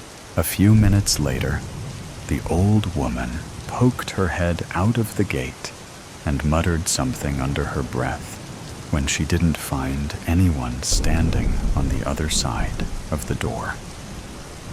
She shut the door with all her might, which made a loud, banging sound. Lennox felt amused at her frustration. This process was repeated thrice till the old woman was heaving tiresome breaths and sat on the pavement outside the house with beads of sweat forming on her forehead. She bent down and struggled to pick up her staff, which showed clear signs of exhaustion. A few moments after she went back into the house, Lennox declared that she would bang on the door this time instead of ringing the doorbell.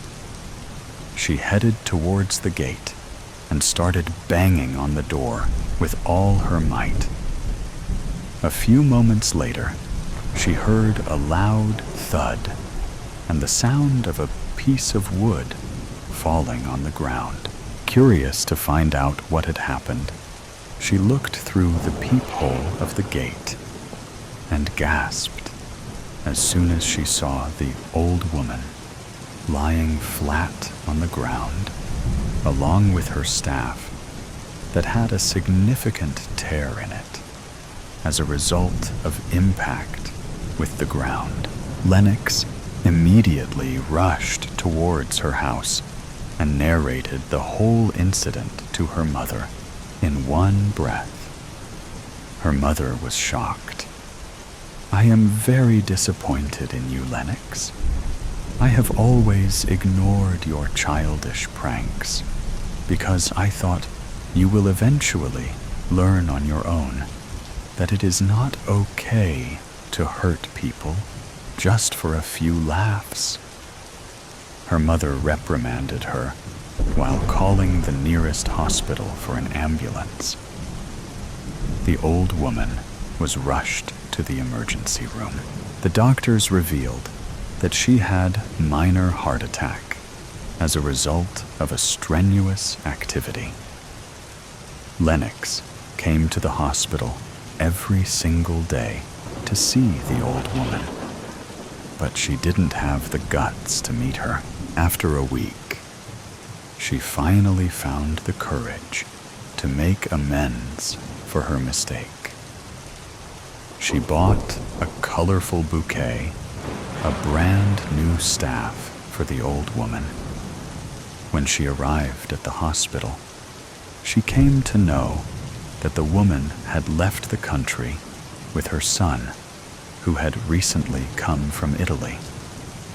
Lennox fell down on her knees and started sobbing. At that moment, she vowed to never pull pranks on anyone.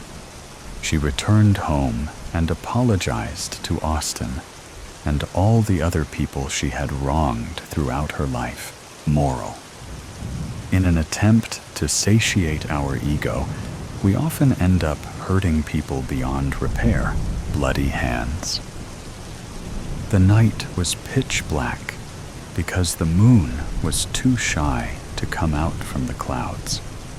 With a restless heart, I stood there, waiting for my brother.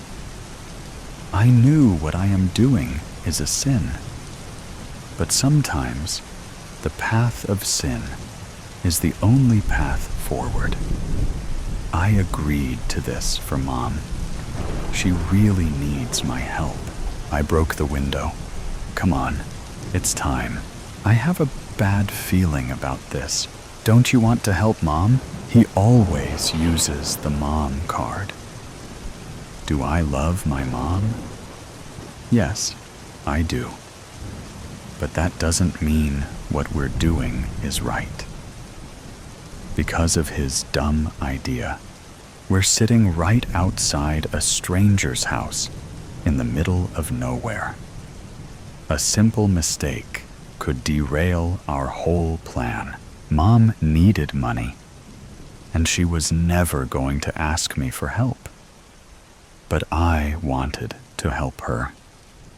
She has done enough for me, maybe more than enough. Being a single mom in this patriarchal world is pretty painful. I know that. That's why I asked my 1 minute older twin brother for help. Never did I think he would come up with a plan for a heist to save the family. Mom will have a heart attack if she finds out about this. She won't know about this. I swear on Dad. He talked as if he knew what I was thinking. Whoa, calm down. I will go in. We never talk about our dad unless it's necessary. So I knew he was serious. He always comes up with all these stupid ideas that get me in trouble. But Mom thinks it's me who does all this. But this time, He might be on to something. But I think the same thing every other time until things start to go sideways. Yet, I was ready to take the chance one more time. I opened the door and went inside the dark kitchen. The whole place was filled with a foul smell. If my expert brother is correct, a man lives in this house alone with a priceless gold chain of his ancestors. Many have seen him roaming around in his courtyard with the chain around his neck.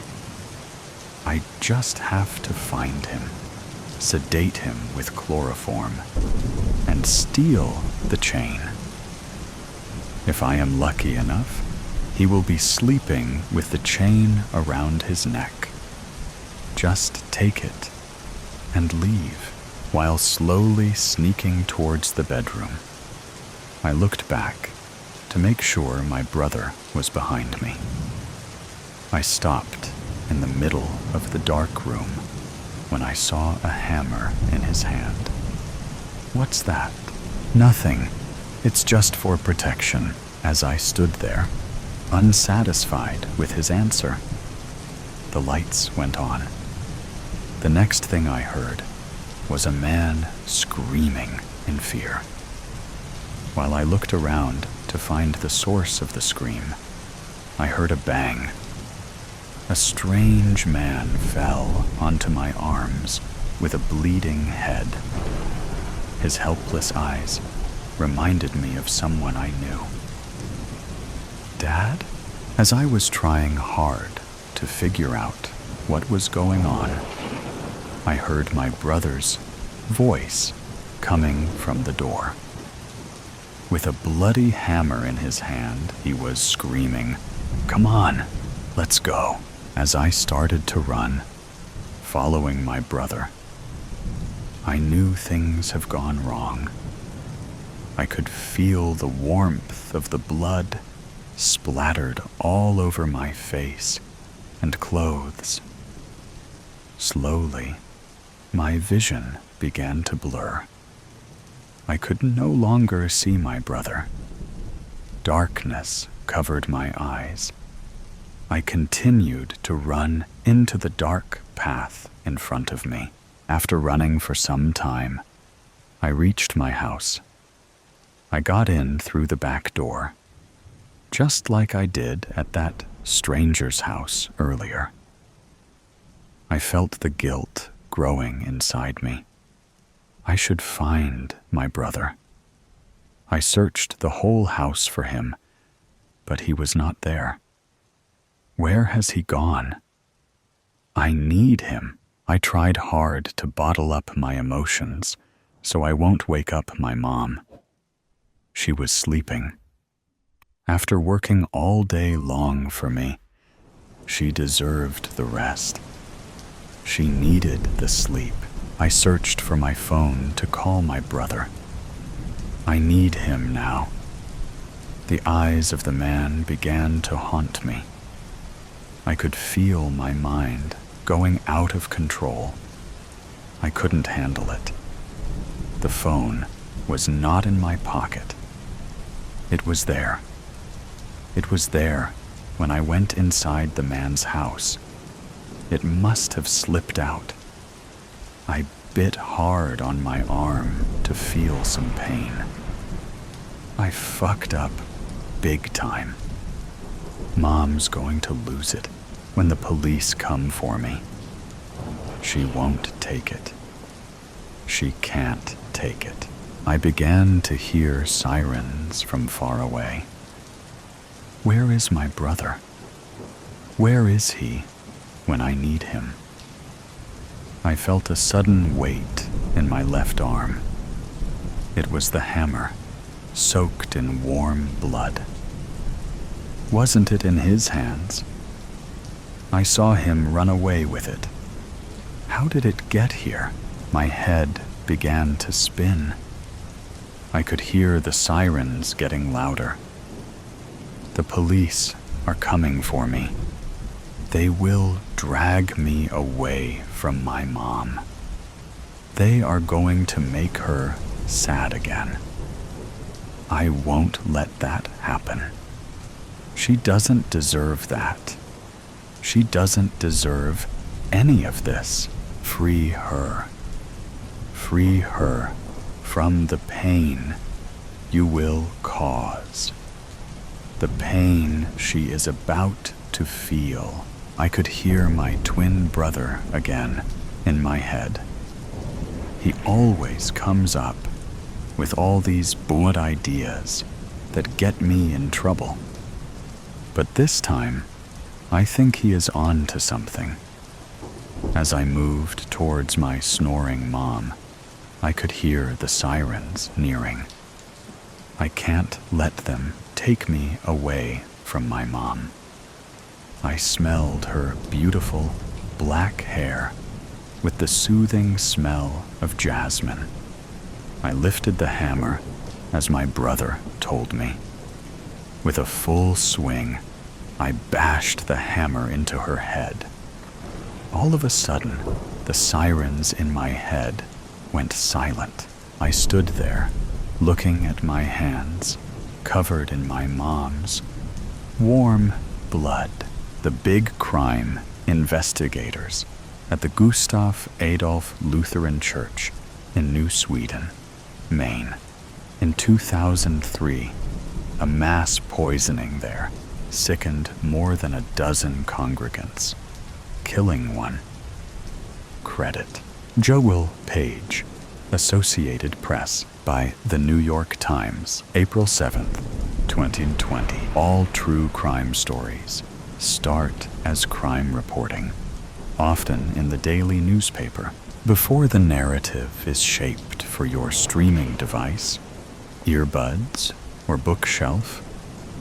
The facts are gathered by a journalist. What happened? Where and when? Who is the victim? And do the police know who did it? Any journalist who has covered crime has stories they can't shake. These tales can be harrowing, bizarre, or even, in rare circumstances, oddly inspirational. We asked our journalists to share the ones they still think about, even decades later. Ellen, Barry, Boston, bureau chief. Someone put arsenic in the coffee after a church service in New Sweden, Maine, sickening several congregants and killing one. I was sent up there in 2003 by the Boston Globe to the far reaches of Aroostook County. It was both quaint and horrific. Someone trying to kill their neighbors. Eventually, it emerged that one of the ushers had done it, as revenge for losing a theological battle. As the population in that area drained away, two small Lutheran churches were consolidated into one. Identical to outsiders, the two churches had what was for them a deeply significant doctrinal difference. In one, the priest faced the congregation when blessing the host. In the other, the priest faced the altar. The poisoner had lost that battle. He ultimately killed himself. It was a grim story about the dilemmas of those stretches of our country that are losing population, having to let go of their particular identity. Have a true crime story to share? Tell us about the crime that haunts your memory. Feb. 27, 2020. Linda Richardson, Senior Staff Editor. Travel. Eddie Brown began running in a snake-infested Florida swamp in 1952. In the 44 years after he escaped from a chain gang while serving a robbery sentence, Mr. Brown worked, raised children, and lived quietly in East New York. But he was always shadowed by the gnawing fear that his past would catch up with him. I covered his case as a Metro reporter in 1996.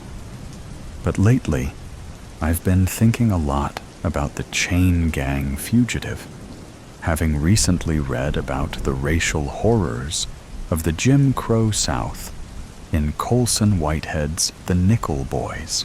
Eddie Brown's past resurfaced after he was in a minor car accident, and the police ran a routine check that showed he was wanted in Florida. He was taken away in handcuffs. Florida initially requested his extradition, and New York law enforcement officials began the proceedings. Mr. Brown spent nearly 40 days in the Brooklyn House of Detention before he was released on $1,000 bail. It was an immensely satisfying moment to see him walk out of the courthouse, finally a free man, as a sea of news photographers with flashing cameras and reporters, more than I've ever seen, awaited him. Dig deeper into the moment. Special offer. Subscribe for $1 a week. Dan Barry, domestic correspondent. When I worked for the Providence Journal many years ago, I often wrote about the mobsters who were very much present in that Rhode Island city. You knew that this was Social Club, this was Baby Shanks's cafe, and this was the place where Old Man, the boss, used to run everything. You also knew that two men connected to a certain restaurant had made a guy named Joe Onions disappear long ago, but had never revealed where they had laid him to rest. Fast forward to 2008. One of the men is dead, and the other is dying. The police pick him up on a nickel and dime charge and ask for the umpteenth time, "Where is Joe Onions buried?" To their shock, he agrees to spill, "I have strong ties still to the state." And when I heard about this case, it sounded like a short story about an old wise guy who decides to go out by doing the right thing. I had to write it. Nicholas, domestic correspondent, investigations. The century-old department store stands 8 stories tall, but looms even larger in the German consciousness. A short walk from the old New York Times bureau where I worked in West Berlin, the luxurious shopping destination, is a symbol both of Berlin's roaring 20s and the country's post-war economic miracle. So when I learned that there had been a jewelry heist, with the thieves caught on the surveillance camera, lowering themselves into the store on a rope ladder, evading the motion detectors, and making off with millions of dollars worth of jewels, I knew it was a big crime story on the biggest stage. My contacts in the Berlin Police Department told me that the thieves had made just one mistake, leaving behind a glove at the scene with DNA inside. A good story needs a twist, but a great story boasts two. The DNA evidence led not to a single suspect, but a pair, identical twins, identified as 27-year-old Hassan and Abbas O. The German justice system couldn't lock them both up, and each could claim the other did it. So, they walked. It may not have been the perfect crime, but it was a pretty sweet alibi. Allen Reporter. Metro. A Bronx man spent 25 years in prison for a rape he did not commit. Why? Because a witness accidentally took the police to the wrong apartment, one and not 16, and the police arrested and prosecuted the man they found there. Fernandez, Houston, Bureau Chief. One night in 2006, a police officer in the Bronx responds to a fight at a White Castle. He rolls up and sees a man with a gun kneeling over another man in the parking lot. He tells the gunman to drop the weapon, but the gunman doesn't respond. The officer opens fire, and the gunman is critically wounded and later dies. The gunman, it turns out, was a fellow officer, an off-duty Bronx policeman who was intoxicated and had just been beaten up by a group of guys at the White Castle. It's the mistaken identity that gets me.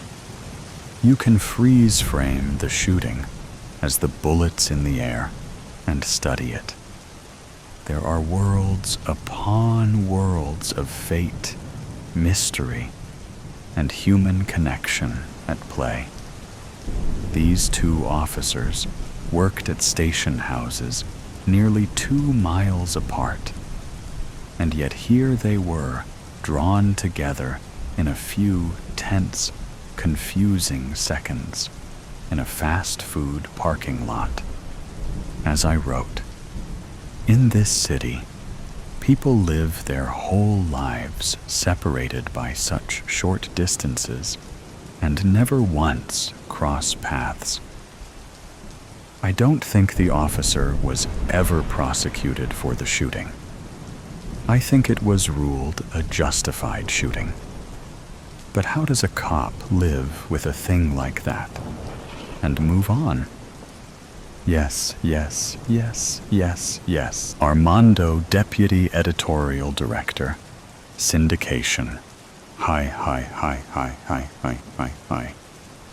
This unsolved case, in which 7 people, including children, were shot point blank during a robbery inside a bowling alley, has been a cloud over a small New Mexico city near the Mexican border for decades. 4 of the victims were killed. A 12-year-old victim, shot in the head, managed to call 911. And no arrests have ever been made. I grew up in the area, and it has been a source of sorrow and local mythology ever since it happened in 1990.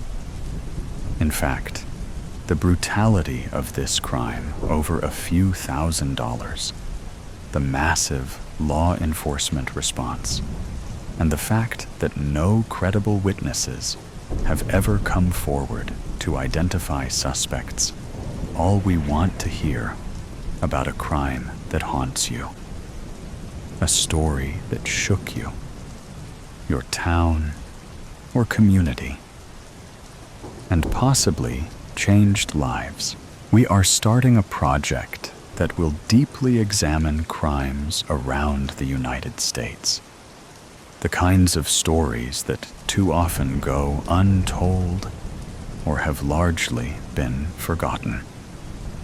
The crimes can be solved or unsolved, decades in the past or more recent. The crime may have been violent or involved financial or political wrongdoings, It may have implicated law enforcement or corporations. We're particularly interested in stories that may have gotten local coverage or not, but didn't rise to national consciousness. Unoccupied guest rooms were always hiding things. No one starts out wanting a guest room. It's usually an office first, but then you got fired and can't look at it anymore, so you throw a bed in it that you'll never sleep in. Sometimes it's a kid's room, but they've moved out into a college dorm room. It used to be storage, but then the divorce happened, leaving it depressingly empty. A studio for recording music, but the bass player was in a car accident, and the band broke up. Guest rooms are rarely ever intentional. It's more of a ritual, something society has deemed necessary. The presumption that someone wants to stay with you and your new husband. The poor friend grits their teeth, trying to pretend they can't hear you having sex, trying to make the stiff pillows into something they actually want to lay on, trying to breathe through the Yankee Candle Vanilla Wafer air freshener that's plugged into the wall. The window sticks after an inch, and they can't get it up all the way. They unplug it after everyone is asleep. But the smell has been cloistered in the room for so long that it will never smell like anything else.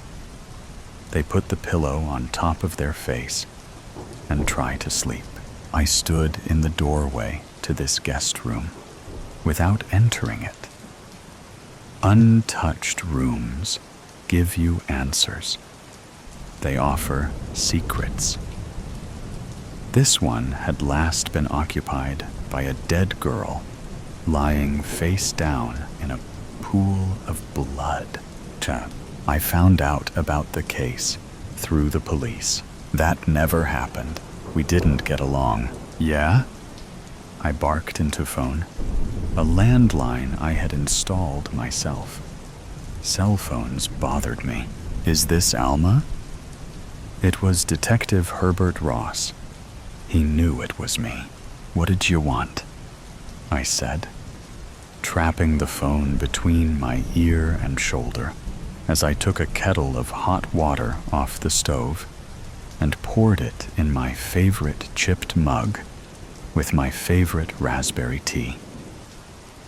If this was about the parking tickets I'd never paid, I still wasn't going to pay them.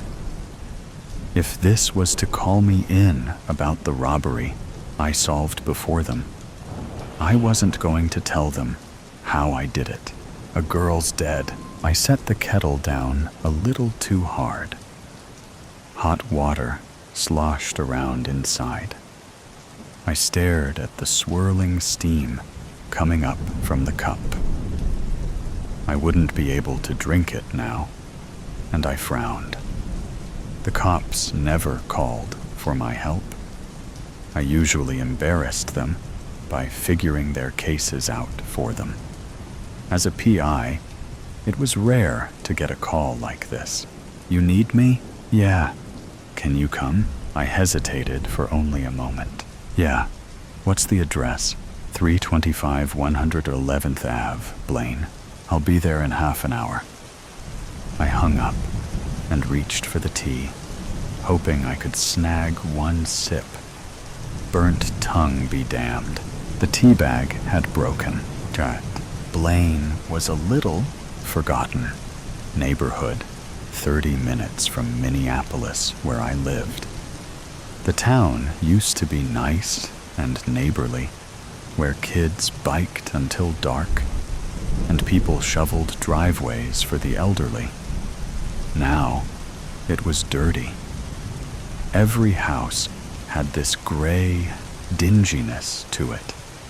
Like everyone had collectively decided 1 year to stop taking care of things. Lawns were overgrown. Cars were rusting away. Big lilac bushes and weeping willows were being taken out or cut down. It was like an anti-homeowners association, uglifying until everything was up to code. I showed up to the house where only one police car remained. There was yellow tape in front of the door.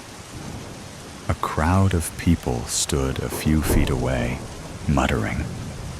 I looked the crowd over quickly, but no one stood out. I lifted the tape and went into the house.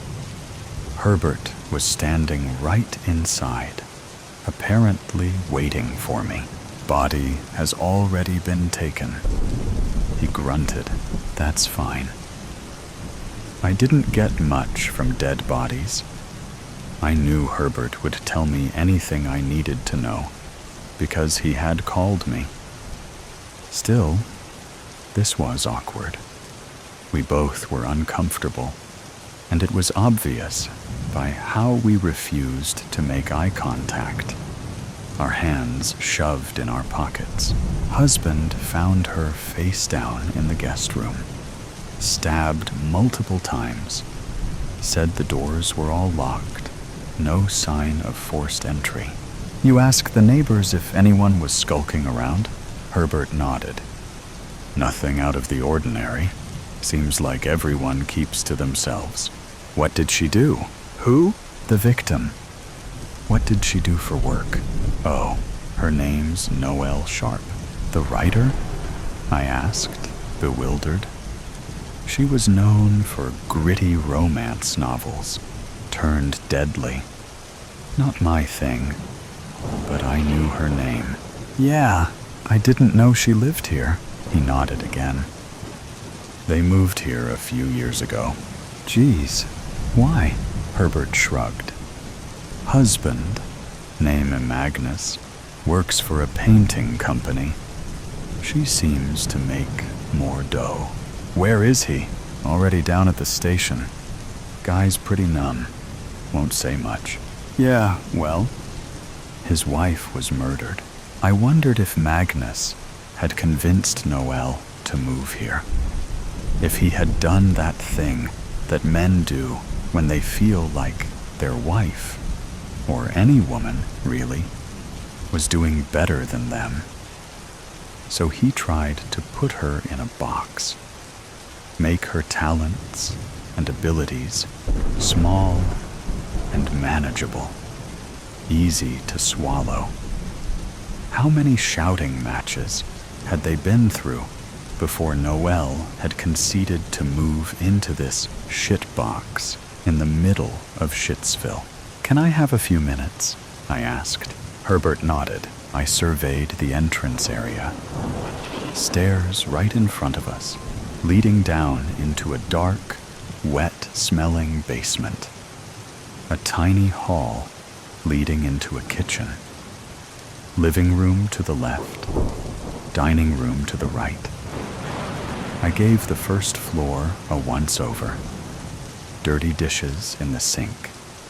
Magazines on the coffee table. The trash was empty. No bag.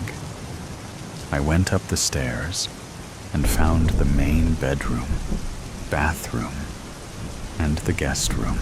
In the middle of the guest room was a huge blood stain.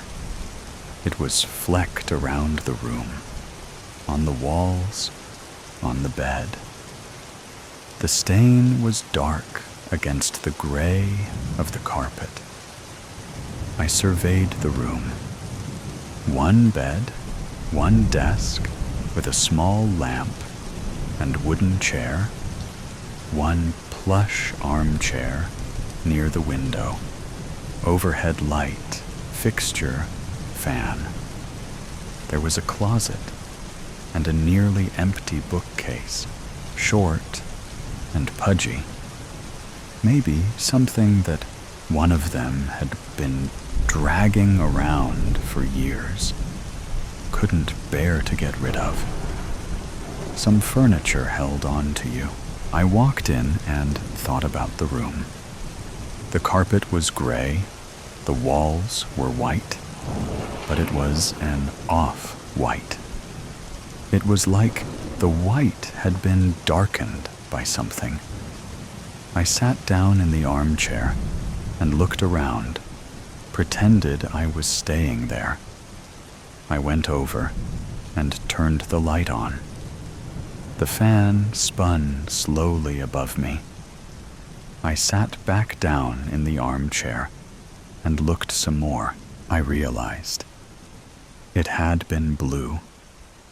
The walls had been blue, but they had been poorly painted over, once, in a hurry.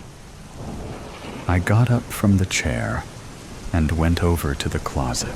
Inside, there was a plastic bin full of wrapping paper. There was a broken vacuum, a box of empty bags to be used for gifts, and a stack of towels and blankets for guests. I reached out and touched the unused things, linens that had never been unfolded. So, no guests, or maybe guests slept on the couch. And this room, like many guest rooms, was useless.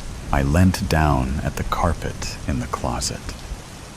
I took a small pair of scissors I kept on me and cut off some of the carpet threads, slipping them in my pocket. I sat on the bed, and it dipped, like it was trying to swallow me. The room smelt of dust, and the duvet was covered in butterflies. I lay down and stared up at the ceiling. What was missing in this room?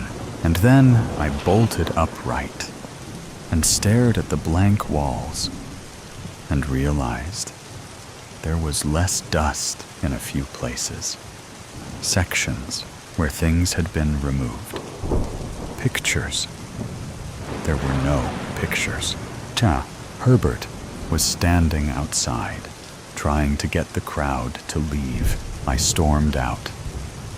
"Are you sure this wasn't a robbery?" I asked. Herbert looked over his shoulder, annoyance on his face at my outburst.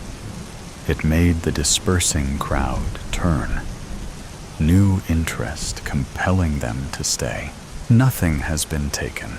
"How do you know?" I asked. Husband confirmed. "You don't think, just maybe, he's a little fragile at the moment?" Herbert shrugged.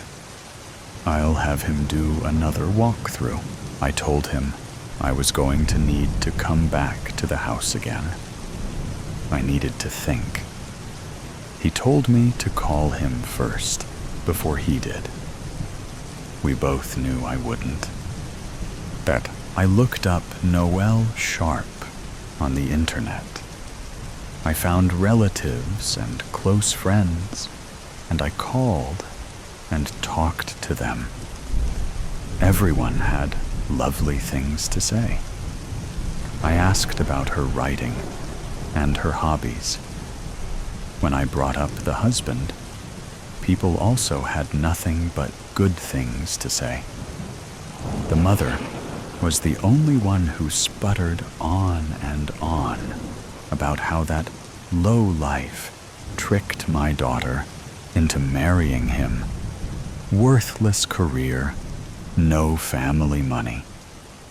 She could have married a Rockefeller. I didn't tell her Rockefellers didn't spend time in Minnesota. I found their bank information, social media accounts, insurance. He had taken her name. Previously had been Magnus Brown. He had a brother named Leonard. I called and talked to some more people and asked if they ever had parties. Who were the best friends? who stayed in that guest room. No one had much to say. There had been a housewarming party, but never another party after that. I called Leonard and asked him about Magnus and Noel. Leonard was still shocked about Noel's murder, kept going on and on about how Magnus adored her. Noel was such a sweet girl. She was so kind to everyone, great cook. I never read her books, but I knew she was good.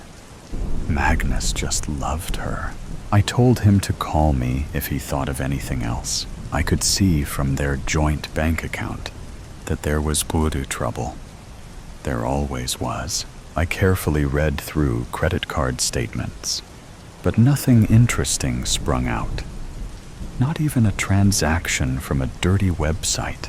I sat by the window in my apartment, smoking until daylight. I waited a few days before going back to the crime scene. I called Herbert on the way to the house, and he told me basic things that I could have guessed. Death due to blood loss, internal injuries, no fingerprints on the knife or around the house, doors locked, nothing broken, husband staying with a friend. Husband's alibi checks out. Yeah, he was painting a town over. I have the address. I'll take it, I said. I could hear the frown over the phone. I already cleared it with the homeowner. You called me, I said with a shrug that I knew he could hear. He rattled off the address, and I wrote it on a Walgreens receipt. I stopped at a Home Depot and stood in front of the paint chip wall. I stared at the colors, the very berry purple and Derbyshire green. I took out the carpet clippings and held them up over the grays. The carpet color was rock candy. I was at a shabby, buttercup yellow, run-down house that had not been painted in a long time. An old man in an old red sweater answered the door. He was hard of hearing, and his eyes were swallowed up so far into his face that I figured he couldn't see well either. I told who I was. Alma Savage, private investigator, and asked if he had made an appointment to have his house painted. He talked about how this nice fellow had painted his house, how they had drunk beer and talked about baseball. I was confused for only a moment before a young woman with a pixie face and curly hair interrupted us.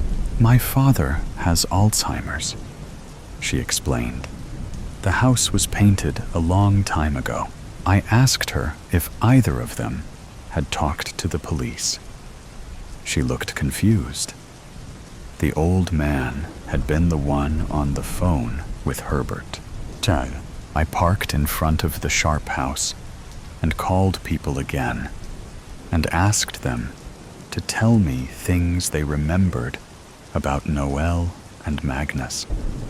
Memories were precious and often wrong, but sometimes they were the only clues one had to go on. Kathy Green was Noel's best friend. She hadn't been able to talk to me the first time I called. Now she was somber, and her voice wobbled, but she talked to me. I had dinner with them every month. Magnus cooked the best meals. Magnus, I repeated. What about Noel? Nope. Noel didn't like cooking. Whenever we were alone, we always ate out. Kathy kept talking, clearly happy to have someone to talk to. They wanted kids so bad, but Noel had a miscarriage, and they never tried again. Magnus couldn't bear it. had a vasectomy. I asked her when this happened. She said 4 or 5 years ago. I hung up and went back into the house, walking into the guest room and staring at it, realizing it was perfect size for a nursery. The schooner blue walls that had been painted over with Acacia white, the missing pictures, rock candy carpet. Pardon. I lay on the couch in the living room and determined it was too uncomfortable for someone to sleep on overnight. No one stayed with the Sharps. I called Herbert, still lying on the lumpy couch. I need you to check something for me. Alma? Yes. I need you to tell me if she was pregnant. Noelle? Yes. I'll call you back. Tut.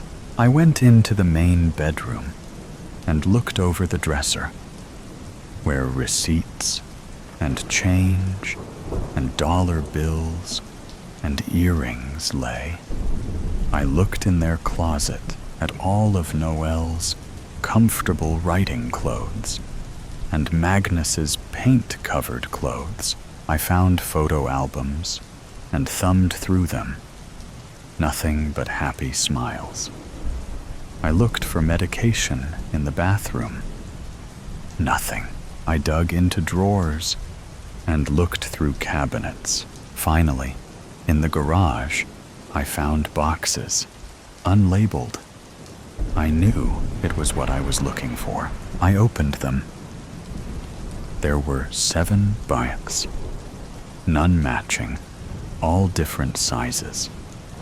Each one had bright pink or bright blue toys, blankets, onesies, pacifiers.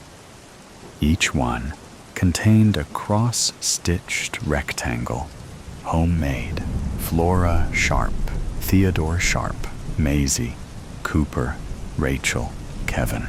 There were photos of the finished rooms, walls different each time. Pinks named Azalea, Flower, Teaberry. Blues named Gentle Aquamarine and Breathtaking. I looked down at the boxes, at all the attempts, all the miscarriages. Kathy Green didn't know about this.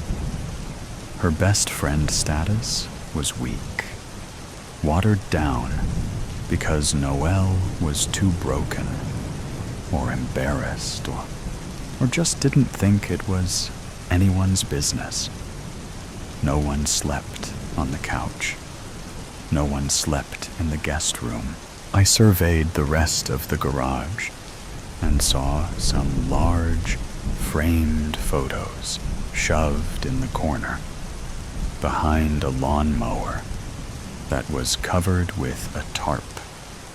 I went over and pushed the lawnmower away.